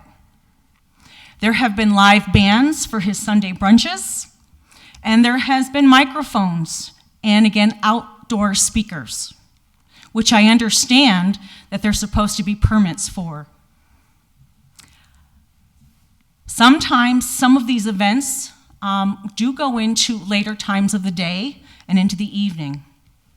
It does affect our ability to enjoy our home at nighttime. It does affect our ability sometimes to sleep and rest. I still work full-time. I have found in the summer months when it's hot, the windows are open, and I do hear, again, the sounds from the adjoining backyard. My entire backyard abuts Jay's bed and breakfast property, so we have a fence between us. But if you look in the picture, it's my entire backyard. So yes, I do hear the music, I do hear the bands, and I do hear all of the conversation or the laughter that comes with the large events. I do have to say that when this bed and breakfast was established, Jay nicely went around to all the homes and told us about it. We supported him in that endeavor, a bed and breakfast. My perception of this was that it was going to be travelers who were going to come and lodge at the facility, stay overnight or two, enjoy whatever festivities they had to do in the town of Holyoke or visit, and then be served their breakfast meal. We agreed to that, but that has not happened. Over the years, that has not happened at all. It has been larger events, it has been political rallies, it has been other events. I understand also that there is a seasonal alcohol permit that's available, and that alcohol may be served. Jay has that permit. Again, with the use of alcohol, the laughter gets louder, the conversation gets louder. And again, we as residents, our backyard and our quiet time has been lost. Also, in addition to the loud music, the bands, the microphones, etc., has been parking. We live in an old neighborhood. Many of the homes on O'Connor Avenue do not have driveways. I am one of those homes. I have to park on O'Connor Avenue and follow, again, the parking ordinances. Along with the other homes in our neighborhood are older homes that are now like duplex. 2 families are living in them. So that just adds more cars to the street, and parking is a problem. I have had points when there was a wedding that was at the bed and breakfast where I could not find parking on my house because there were other people in the parking areas on the street. So I had to go into a neighbor's driveway and ask them if I could park my car in their driveway until some spaces opened up on O'Connor Avenue so that I could park my car. I didn't ever have this problem before on O'Connor Avenue, but it seems to be occurring with some of the events that are having. So again, with the parking, the loud noise, the events that's occurring, I do want you to understand that, again, this is our home. And if you lived in our street, in our backyard, and had to live with this, it is not restful, it is not peaceful, and it kind of does make you a little upset sometimes. And I do want you to know that as a resident of the neighborhood, I've been there over 44 years, I do feel as though that the quality of the neighborhood has changed, and I do feel as though I have a right to live in my home, to enjoy my backyard, and to have people over and have a conversation when I invite people over. As my husband said, we have invited people over and family over to have picnic and sit outside, but when we found out, when the music started next door, that there was going to be an event going on, we had to ask family members to take over the event and go to their house. I packed up the food and out we went. Very commonly in the summer months, when some of these are occurring, my husband and I look at each other and say, okay, where are we going? Let's get in the car and take a Sunday drive somewhere so that we can have some quiet time. So again, if you were in our shoes, again, I think I would ask you to stop and consider it our concerns as citizens and taxpayers of the town of Holyoke. And I also would ask you to really kind of look at the impact that this would have on our residential neighborhood. So thank you for listening to me. Thank you.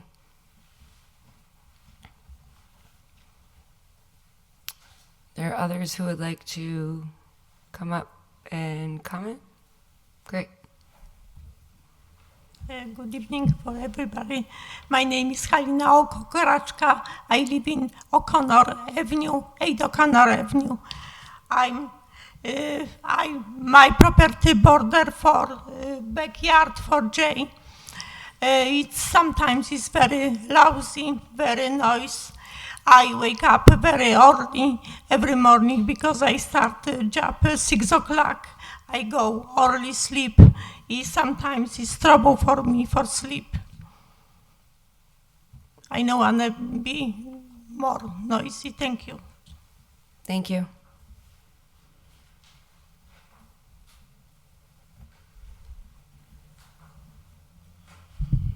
Hello, my name is Ruth Garcia, 253 Essex Street in Holyoke. I understand Jay in the sense that he want to grow his business.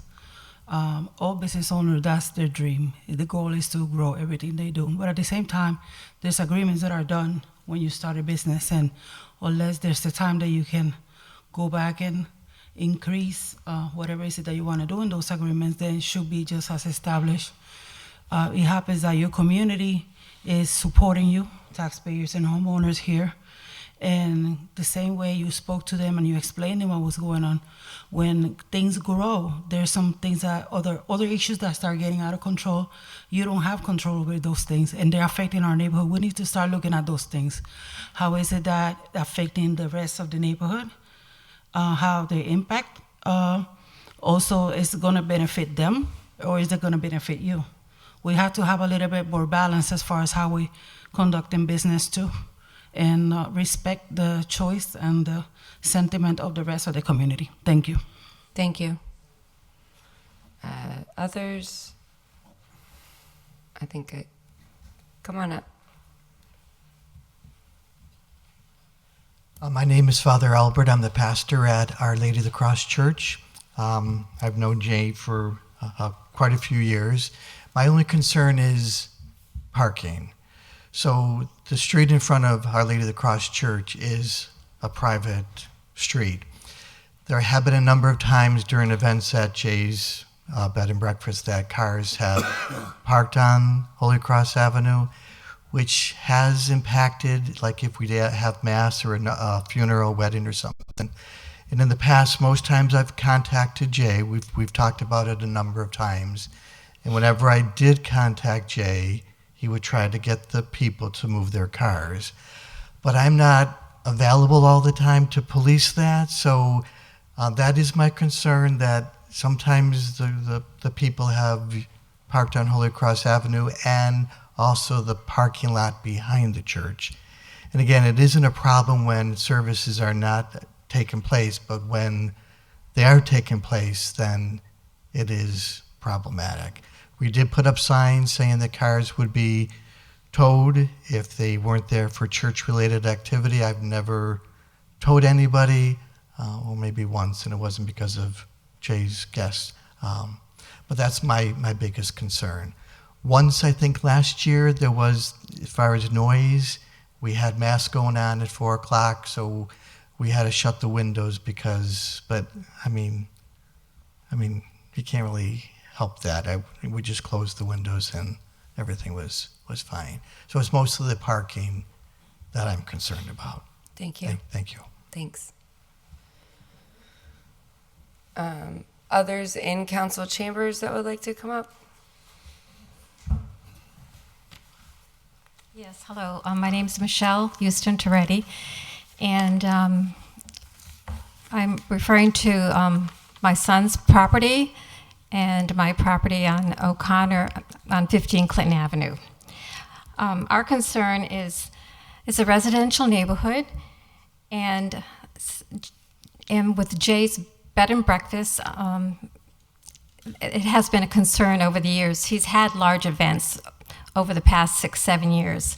He hasn't strictly had and used it as just a strictly bed and breakfast. There's been large events, which there was music and noise all hours of the evening.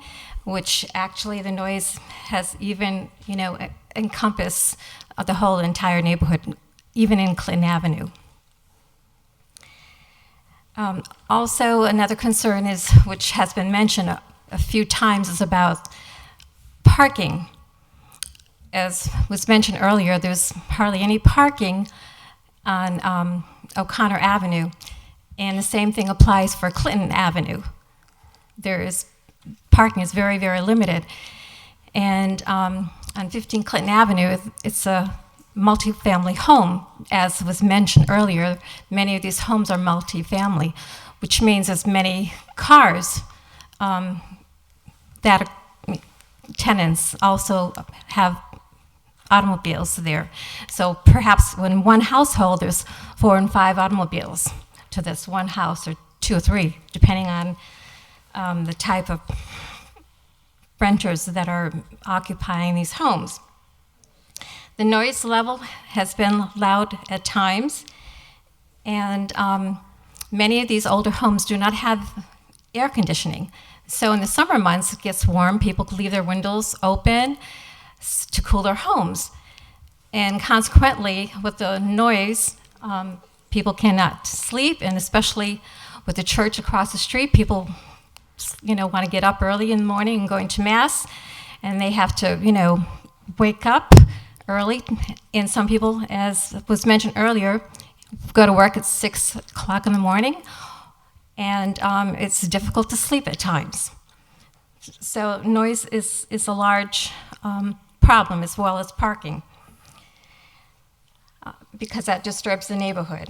So I am opposed of the bed and breakfast with a large advance. The bed and breakfast is fine the way it was originally proposed, but to have large events, we all oppose it. I'm sure everyone here does. Thank you. Thank you. I do see we have a hand raised online, so I'm going to give Nathan an opportunity to speak. Just state your name and address. Thank you. Thank you very much, Chair Tessa. My name is Nathan Chung, 9 Prue Avenue, apartment 4A. And just to make sure, can you hear me? Yep. Okay, great. So, sort of disclaimer, I am giving an opinion as a general member of the public. I'm not offering authoritative opinion, but there's a lot of confusion about zoning and fire. So at least when it comes to zoning ordinance, I will try to help clarify to the members of council and to the members of general public. I apologize if I get a little technical and wordy, but I'm just trying to clarify. So I will try to be as succinct as possible, but also hope to clarify. So the way the Holyoke zoning ordinance laid out, like most zoning ordinances, actually bed and breakfast, non-conforming use, all these are clearly defined. You can argue whether the definitions are helpful or not, but they are defined in Chapter 2. So I'm gonna just read them out. So what you saw there earlier in the document that has a long list of criteria, that's actually criteria for the bed and breakfast special permit. Bed and breakfast by the Holyoke zoning ordinance in Chapter 2 is explicitly defined as, and I'll read, give me 1 second, apologize. A residence serving breakfast and renting not more than 3 bedrooms unless the residence is listed on the city's historic inventory, in which case the owner, occupant may, on approval of the city council, rent not more than 8 bedrooms for said purpose, and further provide that no such rental shall exceed 14 consecutive days. So just read that.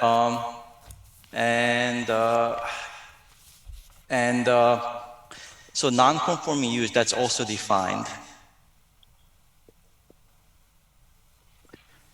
A use, non-conforming use, that was a use that was validated when brought into existence by but by subsequent regulation becomes no longer conforming. This may be a structure, use, or parcel of land. So the applicant's parcel lies in a mixture of RM2 and RM20, or my apologies, R2 or RM20 districts. It's common actually for a larger parcel to lie on multiple districts, and these are all strict residential districts. and bed and breakfast happen to be on allowed use by special permit. Actually, a bed and breakfast is a special permit allowed use in many of the districts, and this happens to be one of them. So his use is conforming, so he cannot use the non-conforming use provision to change the use. It's already a conforming use. Having said that, I think the challenge is the parcel itself is a residence, and it is in the middle of a very dense residential neighborhood.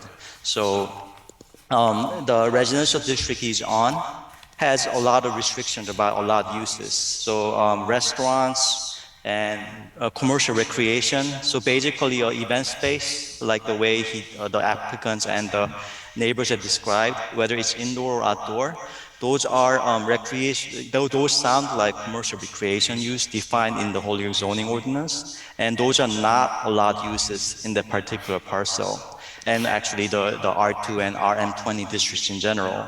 So that's one factor to consider. So unfortunately for the applicant, the zoning district, his properties on limits the allowed uses to bed and breakfast and a few other uses like civic and social organization with special permit. And I won't go into those details, but those are all in the Holyoke zoning ordinance table of uses.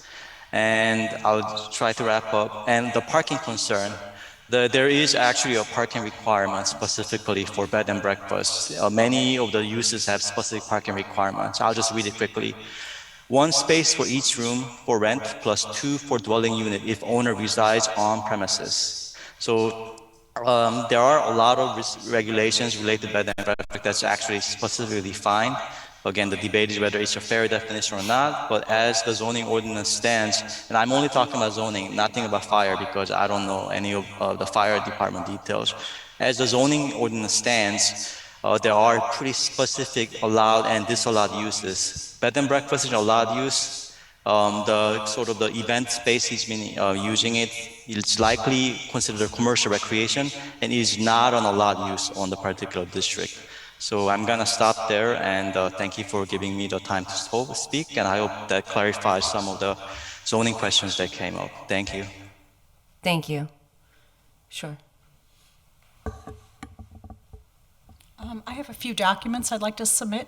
Sure. When I come forward. As Councilor McGivern mentioned, whatever you provide us, we have to keep. Is that? Okay.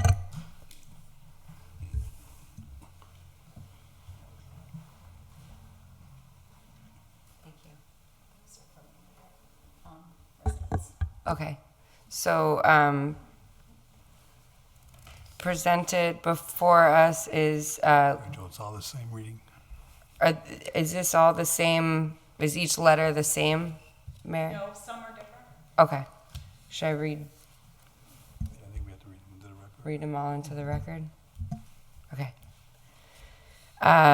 Monday, I'm going to read these letters into the record that have just been provided. Most all are dated Monday, April 24th. And then, okay, so my name is Mary Jo Munir Pear, and my address is 14 O'Connor Ave. My property abuts Jay's property. This is in regards to item 2.3, item number 2, public hearing non-conforming use per section 472 to increase occupancy and host large groups. I want to express my strong opposition to allow Jesus J. Candelario to expand his bed and breakfast to include large crowds at his current location on Dwight Street. I'm supportive of Jay's bed and breakfast as stated in the original zoning permit. This is listed as permit 727 bed and breakfast in his original permit.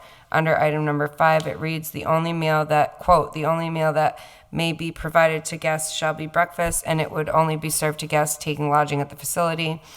Under item number 4, it states that the requirement of a waiver of this requirement will not have an adverse impact on the neighborhood. The allowance of a large gathering will most definitely have an impact on our neighborhood. Mr. Candelario has not adhered to the rulings of the original permit. Over the past years, there have been weddings, political rallies, large social gatherings, along with Sunday brunches. The loud noises that are generated from his loudspeakers or live bands have made it uncomfortable and has caused us to not use our backyard.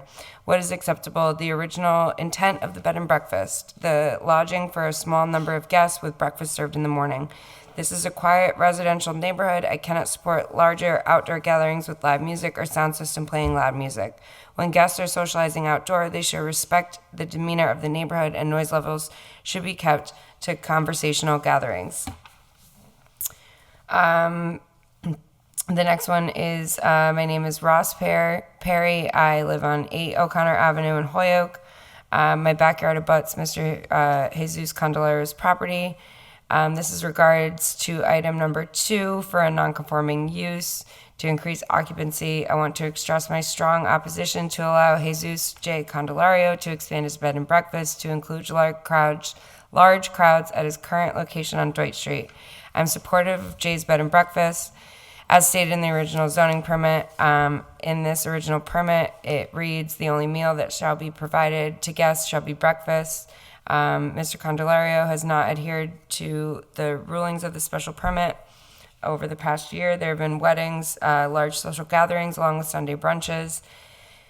This is a quiet residential neighborhood. I cannot support larger outdoor gatherings with live music or sound system playing loud music. When guests are socializing outdoors, they should respect the demeanor of the neighborhood, and noise levels should be kept to small conversational gatherings.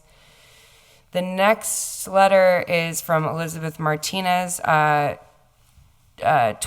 O'Connor Avenue. I'm writing this letter to express my strong opposition to allow Jesus J. Candelario to expand his bed and breakfast. This is our neighborhood, and those who have lived here have not welcomed the noise, the large number of guests that Jay has hosted over the last few years, along with the limited parking in our neighborhood. A primary concern is the noise level that has permeated our neighborhood. The loud musical bands, music over a loudspeaker, and social interactions that extend into late evening hours. This is not what we agreed to with the original establishment of a bed and breakfast. The events last into the evening along with noise and guests, and this has caused a loss of peace in the evening hours. This is a problem and it needs to stop. I am in opposition to this proposal that is being put forward. The current zoning should remain as is and not modified to accommodate the expansion of hosting events with a large number of guests. Rezoning will forever alter the character of our neighborhood to a negative effect. Please consider our rights to have a quiet and restful neighborhood. McHale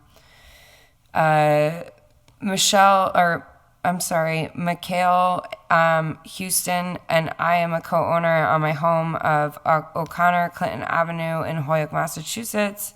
I am expressing my opposition to allow Jesus Candelario to expand the bed and breakfast to include large crowds at his current location.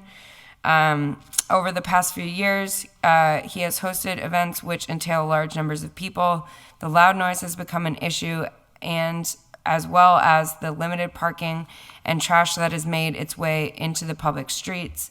Primary concern is the noise level that has spread throughout our neighborhood.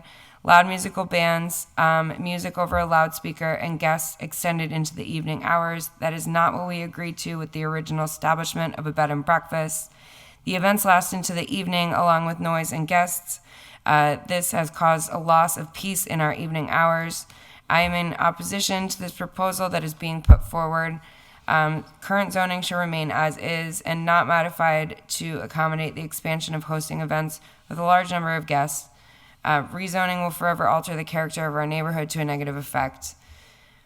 The next is James Houston, 15 Clinton Avenue, regarding the non-conforming use and hosting large groups. I am supportive of Jay's Bed and Breakfast as stated in the original zoning permit.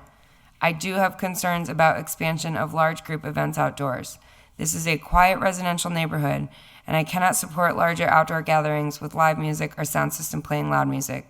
When guests are socializing outdoors, they should respect the demeanor of the neighborhood, and noise levels should be kept to small conversational gatherings. Parking is an issue on our side of the street, and I would also like guests to be notified to not park on residential side streets. I do like the idea that there is a bed and breakfast around the corner, and I often suggest it to friends out of town to stay over when they visit in Holyoke. Sincerely, James Houston, April 24th. My name is Helena, and I'm so sorry. I don't think I'm gonna. Oko Kraska. On 8 O'Connor Avenue. This is regards into item number 2. I want to express my strong opposition to expand the bed and breakfast to include large crowds at its current location on Dwight Street. I am supportive of Jay's Bed and Breakfast as stated in the original zoning permit. Similar to before, the only meal that may be provided to guests shall be the breakfast, and it would be only served to guests taking lodging at the facility. Mr. Candelario has not adhered to the rulings of this original permit.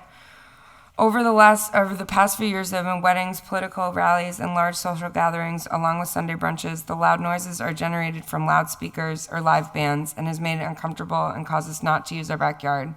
This is a quiet residential neighborhood. I cannot support larger outdoor gatherings with live music or sound systems playing loud music. When guests are socializing outdoors, they should respect the demeanor of the neighborhood, and noise levels should be kept to small conversational gatherings. Marion Oko, also at 8 O'Connor Ave, in regards to item number 2, hosting large gatherings, expressing strong opposition to allow Jesus Candelario to expand his bed and breakfast to include large crowds at his current location on Dwight Street. I am supportive of Jay's Bed and Breakfast as stated in the original zoning permit. The only meal that zoning says the only meal that may be provided to guests shall be breakfast, and it would be served to guests lodging at the facility. The allowance of large gathering will most definitely have an impact on our neighborhood. So far, Mr. Candelario has not adhered to the rulings of the original permit. Over the past years, there have been weddings, political rallies, large social gatherings, along with Sunday brunches. Loud noises generated in his loudspeakers have made it uncomfortable and caused us not to use our backyard. This is a quiet residential neighborhood. I cannot support larger outdoor gatherings with live music or a sound system playing loud music. Was that the last one? I think so. Last, thank you. I'm going to read one more comment into the record.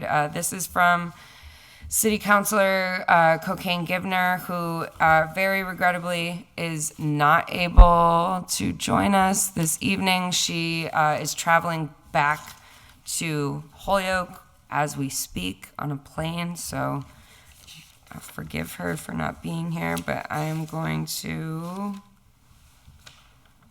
It's somewhere in this pile. Hold that thought.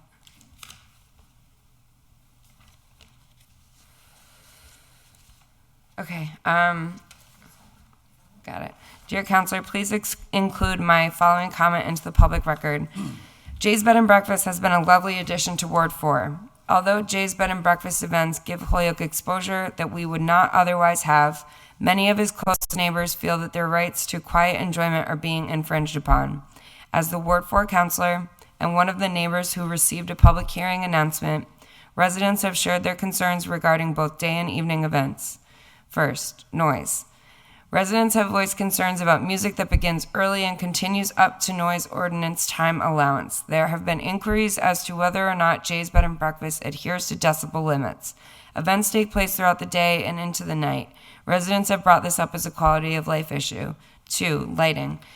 Event lighting disturbs neighbors. The residents immediately behind Jay's Bed and Breakfast have voiced frustration with intrusive lighting that shines into their homes. 3, parking. There is limited parking on O'Connor Avenue as a majority of the homes are multifamily with multiple vehicles and without driveways. When there are events at Jay's Bed and Breakfast, parking on side streets is an inconvenience to residents. This is especially noticeable during weekend and holiday events when residents are also more likely to need parking for their own guests. Although I feel that Jay's Bed and Breakfast is a great space that holds fun gatherings, those neighbors most affected must be taken into consideration. I am confident that sound, lighting, and parking solutions would surely make a difference in considering this application. And that was from Councilor Cocaine Givner. She is the City Councilor for Ward 4, which is where this is located. And I just want to double check. Do I have anyone else this evening who is here for or against? Come on up. Just state your name and your address. Yeah. Thank you. Susan, I'm at 74 Cherry Hill. Make sure that that's on. I don't know. Can you, yeah, try that now. Nope, try that again, sorry. Okay. I'm Susan, I'm at 74 Cherry Hill. I work with Jay.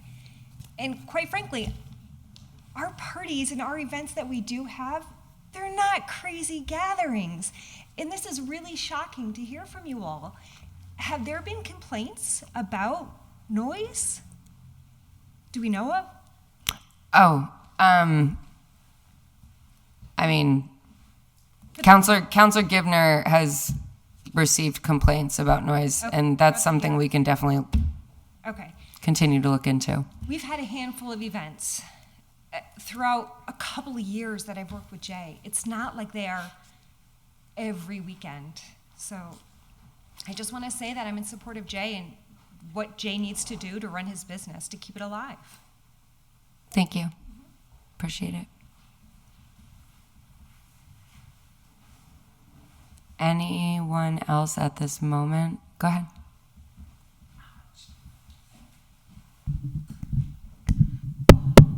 Thank you. My name is Nelida Candelario. I live in 1141 Dwight Street. I've been living there for over 20 years. I'm a taxpayer. I pay taxes to the city of Holyoke. The cars that go down Pleasant Street, Dwight Street, make more noise than the events at Jay's Bed and Breakfast. And I could tell you that I've been living there for over 20 years. I call the police when I hear, especially the people in Pleasant Street screaming and their car and the music going. They come to my house. I'm like, I don't want you to come to my house. I want you to go next door and check on the people. I hear people talking about the noise at Jay's Bed and Breakfast. Usually when he has events, it's usually in the afternoon to probably 6, 7 o'clock. Sometimes they might have been to 8:30,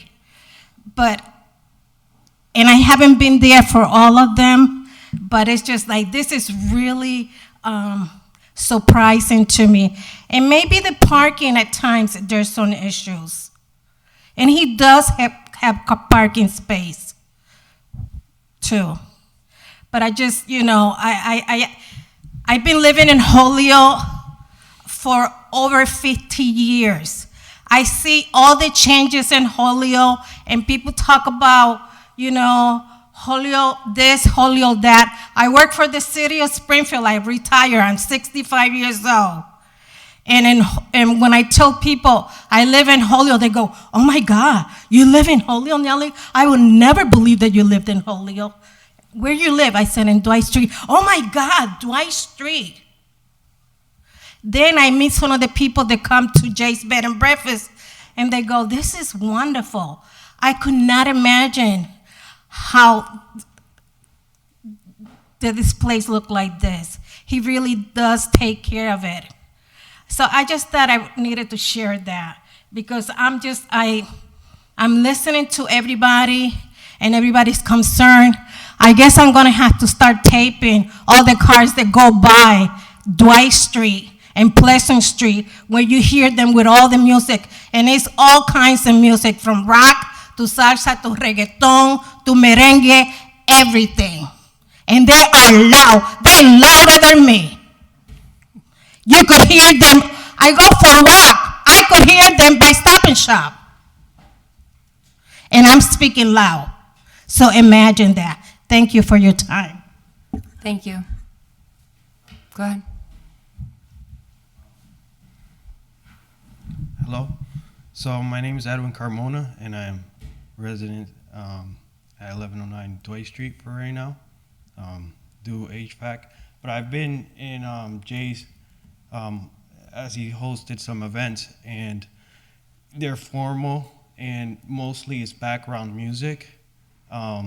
If it gets a little loud, he does put it down, because some of the people that are they're paying for the event, put it a little loud, but he tries his best. From what I saw, the handful of events that he has done. And background music, it can be soothing sometimes, and I've only seen daytime events, so the nighttime hasn't been a current issue. Yep. Thank you. Okay, so we're not going to make a decision. I think I'm going to speak on behalf of the committee. Councilor Bacon, I see you right there. Thank you. Thank you, Chair Tessa Romboletti. I just want to speak to summarize what I've heard and make a recommendation for consideration of the committee. I believe this matter is not properly before this committee, and that we do not have the ability under our zoning to grant or deny what this petitioner is seeking. And I'm agreeing with the speakers that talked about the fact that non-conforming use does not exist. What we have is a use taking place under a special permit that does not allow that use. That is a different thing than what we're being asked to consider. So I'm really hoping, and I would offer a motion to close the public hearing, because I think we've taken in the pertinent information on this question. But I would also ask the committee to consider the recommendation from legal and the person who is informed relative to the zoning and our past practices under our zoning, and that this should be given leave to withdraw as earlier recommended. So I would like to offer a motion to close the public hearing. Do I have a second? I'll second it. All those in favor? Aye. Aye. Oh, we have to do roll calls, I think, sorry. Okay. Councilor McGivern? Yes. Councilor Rivera? Yes. Councilor Bacon? Yes. Councilor Murphy-Romboletti? Yes. All those in favor? Aye. Great. So the public hearing's closed. And I would offer a motion that we do give this petition leave to withdraw because it is under our jurisdiction in this regard. If I could. What does that mean? If I could on the motion. Sure. We cannot give a petitioner leave to withdraw. We can give leave to withdraw to a city councilor's order, but anyone that petitions it, if they don't choose to give leave to withdraw themselves, then we have to vote it up or down. Right. We've done our duty to have the public hearing. We listened to everybody. There seems to be a theme across the board that the bed and breakfast permit, and it's not in front of us, that exists, is a good one. It's a request of non-conforming, which the law department told us it's not a non-conforming use. A member of the planning board told us it's not a non-conforming use. It was the first question I asked at the beginning of tonight. But we had our hearing as required because Jay did put this in front of us. And what it means, Jay, is we understand what you're asking, but the way it's being asked is not the proper way. Okay. Non-conforming is not something we can even vote on because there is no non-conforming issue here. You're properly zoned. You have a permit that allows a bed and breakfast. The bed and breakfast currently does not have a definition that goes into events beyond what happens with your people who are part of your bed and breakfast. And as far as the numbers go, I understand what you're saying. We can take a look at the ordinance, not tonight, but we can look at the ordinance to see if it's properly drafted. And we can also look at what other communities are doing with bed and breakfast and see if there's some way to modify the ordinance itself and still fit into residential neighborhoods in a pleasing way where it works for you and works for everyone. There was a lot said this evening, and I think, even those that are speaking in opposition, and I can't speak for anybody, everybody kind of said, what we were agreed upon, what everybody agreed upon is a bed and breakfast in the old Moriarty home is a great thing. It's a beautiful home, historic home. And you are commended for keeping it up. The events are not in front of us this evening because non-conforming cannot be in front of us. And I'm not worried about my concern is the events. I understand everybody wants to whatever, because everybody that's been, I will say 99% of the people that have been here have participated in events, brunches, other events, have come by and all that stuff and partaked in all that. My concern is the addressing of people staying at the bed and breakfast. Again, if you're travel or been to or stayed outside of the state of in the state of Massachusetts, outside of the state of Massachusetts, you cannot just have 5 people. If you have 5 bedrooms, you can only have 5 people stay on that. The permit says 15, so that's my concern of that. I have the ample amount of space on there that if a guest says, hey, I'm bringing my sister and my brother-in-law, can they have breakfast with me? And the breakfast is interpreted differently. A lot of different people have breakfast in the evening, they have it in the morning, they have it in the afternoon, so on and so on and so forth. So that also needs to be addressed and rewritten in the aspects that not only for myself, for any other future inns or bed and breakfast within the city of Holyoke. It's tough enough for any business to do business in this city. But if you're tying up someone who wants to make an investment in the city of Holyoke, and want to do, with just within the realm of the bed and breakfast, it doesn't make sense. You know what I mean? It doesn't make sense. So I know that the fire department was interpreted, the lawyer got it correctly. Because if you travel, if you've gone, again, any state in the whole freaking country or outside of the country, people, not only themselves, but it has different individuals stay at the bed and breakfast, which that's a common thing they share. They hey, where you from? I'm from here, some there, whatever it is. And that's part of the comforts of home, away from home. That's my intention to the bed and breakfast. As far as events and all that, I haven't done an event in my place within like 5 months. No one has been at the bed and breakfast. Within the last 5 months, I've had 12 people stay at the bed and breakfast. Again, within the last 5 months, I've had 12 people stay at the bed and breakfast. So what I thought when I was doing events to supplement that lack of guests at the bed and breakfast, it was, why don't I hold a brunch? People like food, which everybody in here that's been there has enjoyed it and has partaken on it.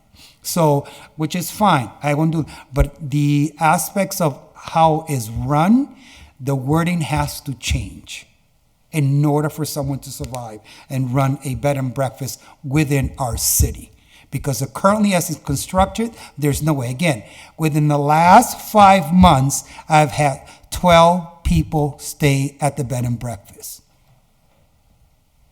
So tell me, how could a business survive when I paid more than anybody in here in the whole block paying taxes? 3 times what they pay. So, got to make, bills got to be paid. City wants their taxes, right? Fire department's got to get paid. Police department's got to. And since I've been there, I have never, in the 7 years that I've owned a bed and breakfast, the police department has never knocked on my door and says, you're making too much noise. And anybody can look on the record and prove me wrong.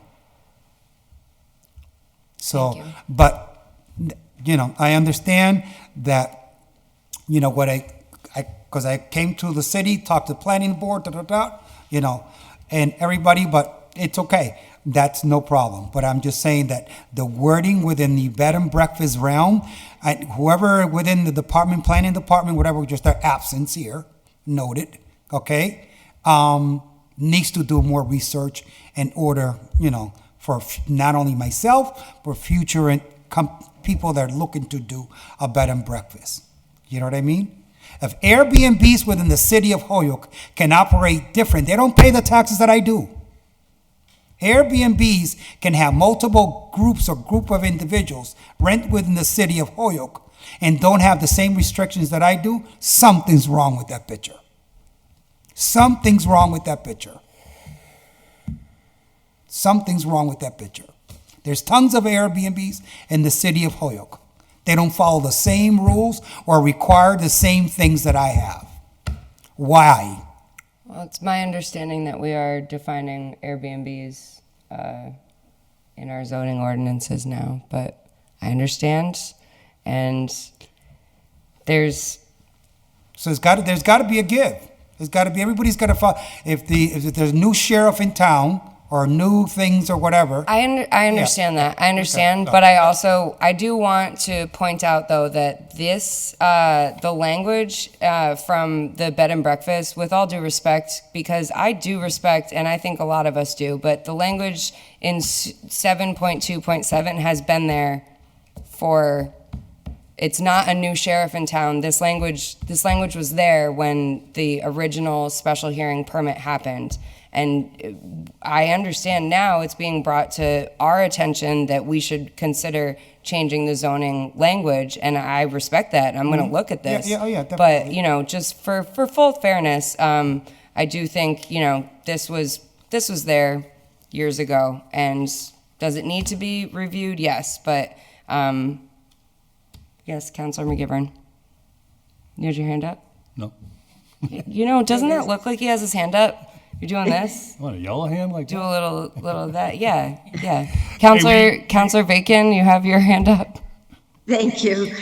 I just wanted to hopefully clarify what I heard from the fire department.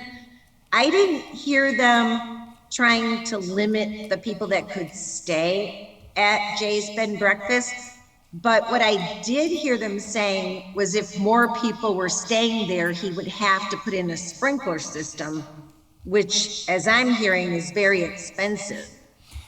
So I can hear the limitations that were described, but I think the intention was to try to help him avoid that higher cost.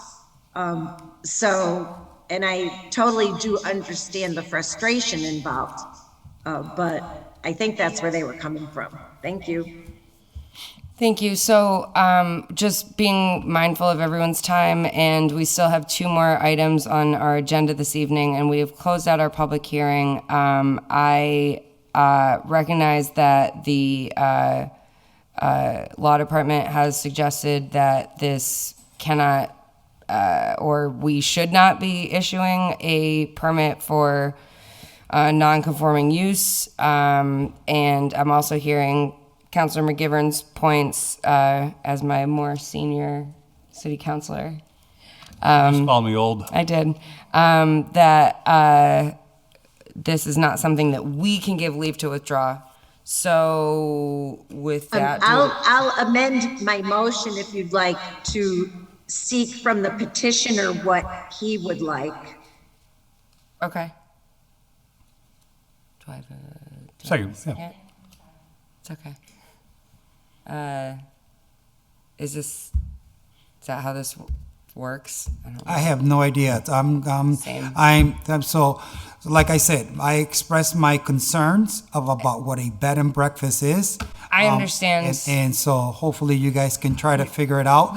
If not, just there'll be a sad day in the city of Holyoke that we'll just have to close. Just simple as that. But Mr. Candelario, tonight, what we have in front of us is your request for a non-conforming use Because that's what I was permit. told from here. I understand. I asked you that in the beginning, and you've been upfront with that. We have to either vote no because it's not non-conforming, or you come back around with something you can else. withdraw it Yeah. and come back with another plan. Yeah, that's fine. Yeah, Okay. That's no problem. So we'll make a motion that we're going to recommend to the full city council that the petitioner is going to ask to give leave to withdraw, and we ask if you could just put a little 2-sentence note to the city council that you want leave to withdraw on this. Is that okay?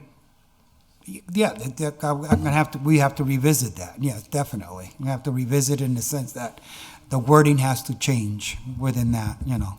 It may be, yeah, it may be a different approach to take through the council. I don't think, when I remember, we talked about 5 bedrooms. We didn't talk about occupancy. I know, it has 5 bedrooms. Yeah, and that's all. But according to what the fire department saying, okay, that they want the way it was expressed or it was done, that you could only have 5 individuals, because and then it was a sprinkler. I went to the fire department before I opened up, and all that was another, back and then, there was no sprinkler required, because there's the size of the space that requires sprinkler systems. It depends on that. My space surpasses that.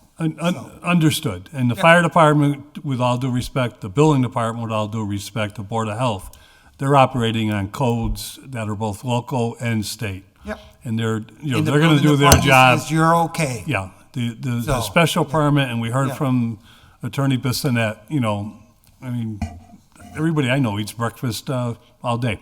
That's not the issue. That's not what is in front of us. Yeah. You have a bed and breakfast special permit for 5 bedrooms, and like Councilor MURPHY-ROMBOLETTI said, there are a definition of what that means. Mhm. But the special events non-conforming. Yeah, no, I don't. is I not. don't even want to. I don't even want to tackle that animal. Just remove that. I'm just saying the bed and breakfast, the wording, my concern, not only for myself but for others, so the city council can look at it, the legal department, law, look at all the bed and breakfasts that you expressed, not only in the state of Massachusetts but surrounding areas, which New England has hundreds of them.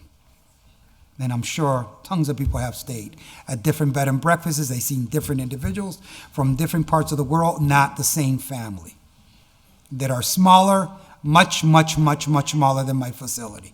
You know what I mean? So that's what the concern, my concern is on that, just on the bed and breakfast. Never mind the events. I haven't done an event in my place, and I don't intend to do any more events.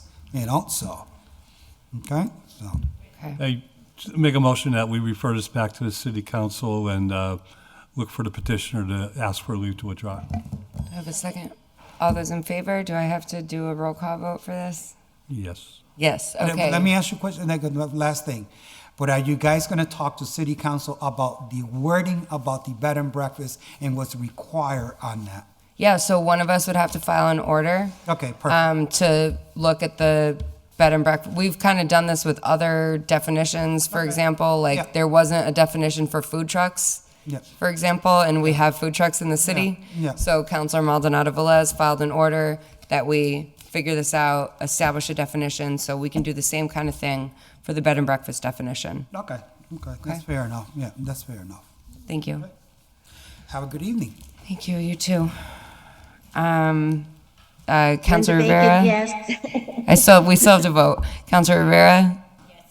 Yes. Councilor McGivern? Yes. Councilor Bacon? Yes. Councilor Murphy-ROMBOLETTI, yes. All right, that is 4 yeses, 1 absent. Thank you all for being here. Thank you. Last but certainly not least, can I get a motion to take items 3 and 4 as a package? So moved. Off the table. Second. All those in favor? Aye. Any Aye. opposed? So moved.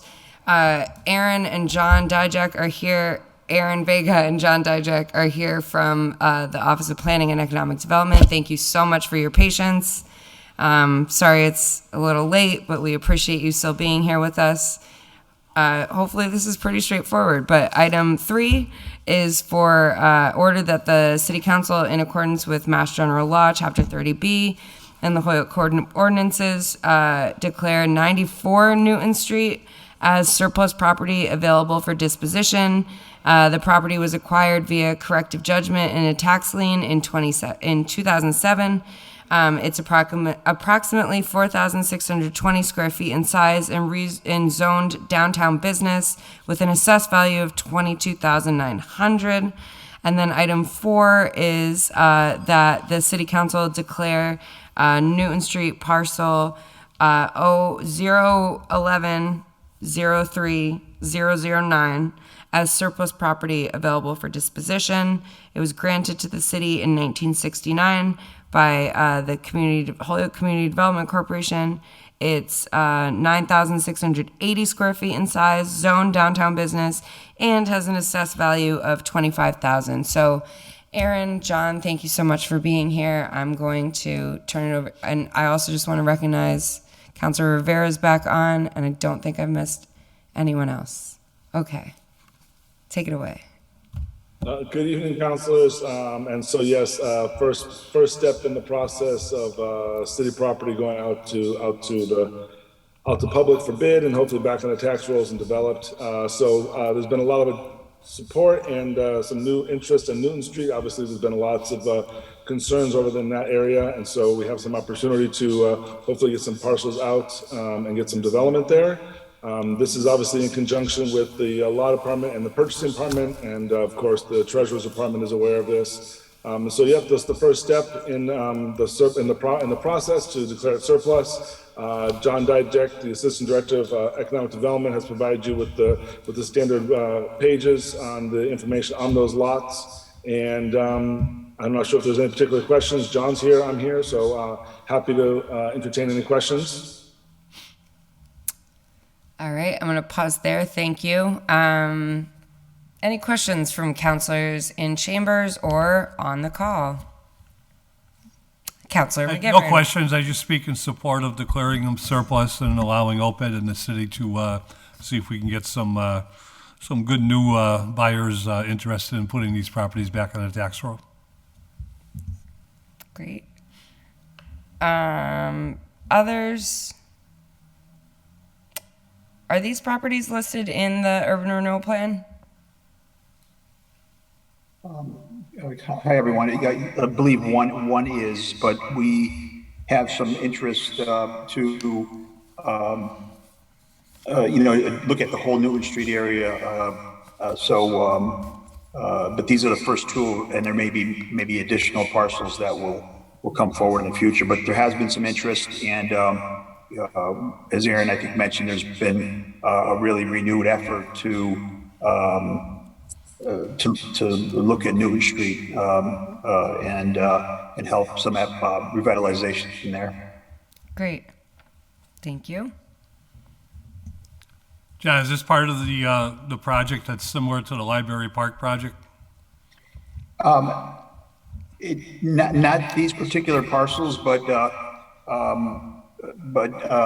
nearby with the properties on High Street, which are on the western side of Newton. Okay, thank you.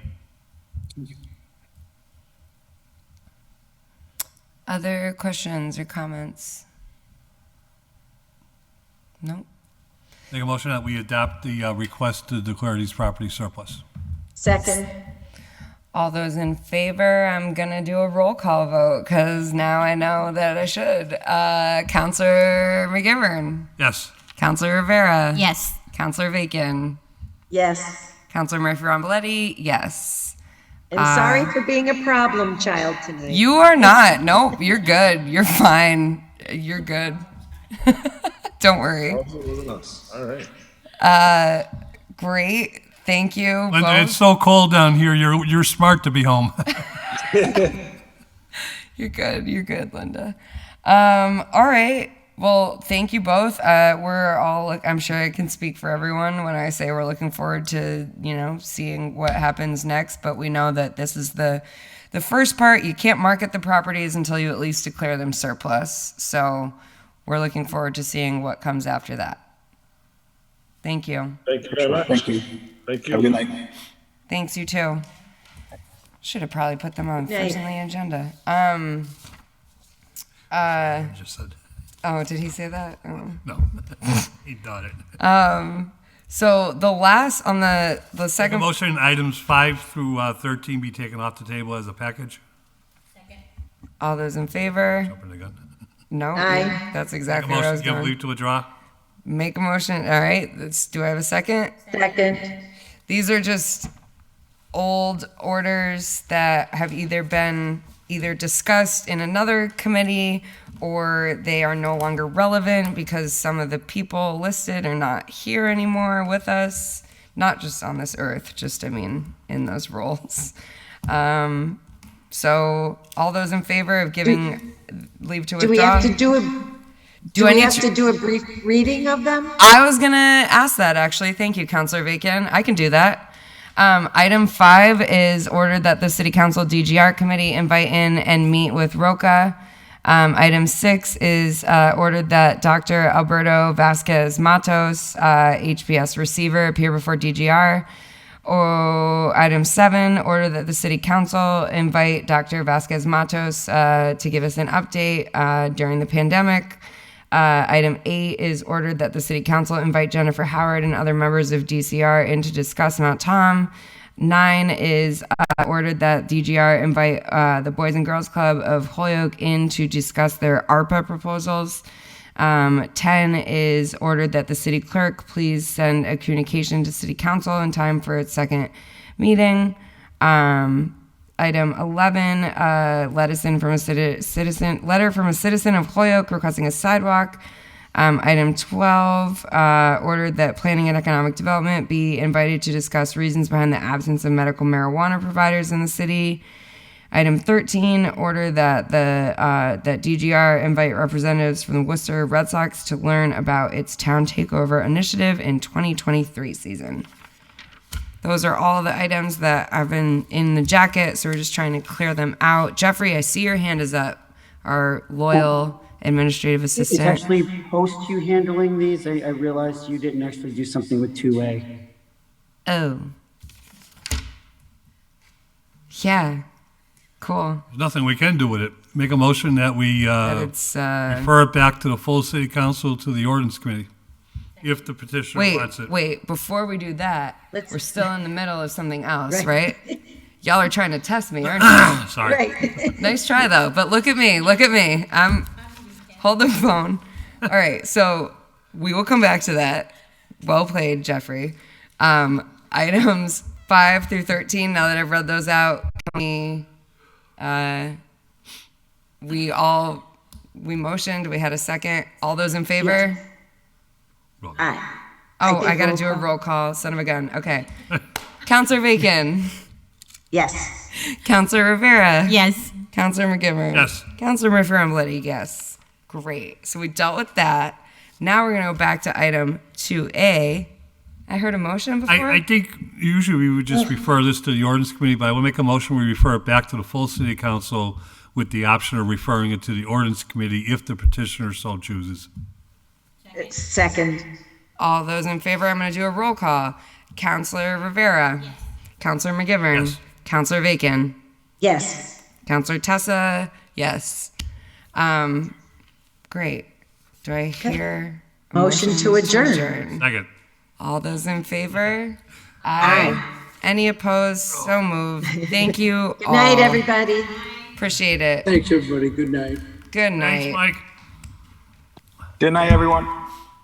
So long.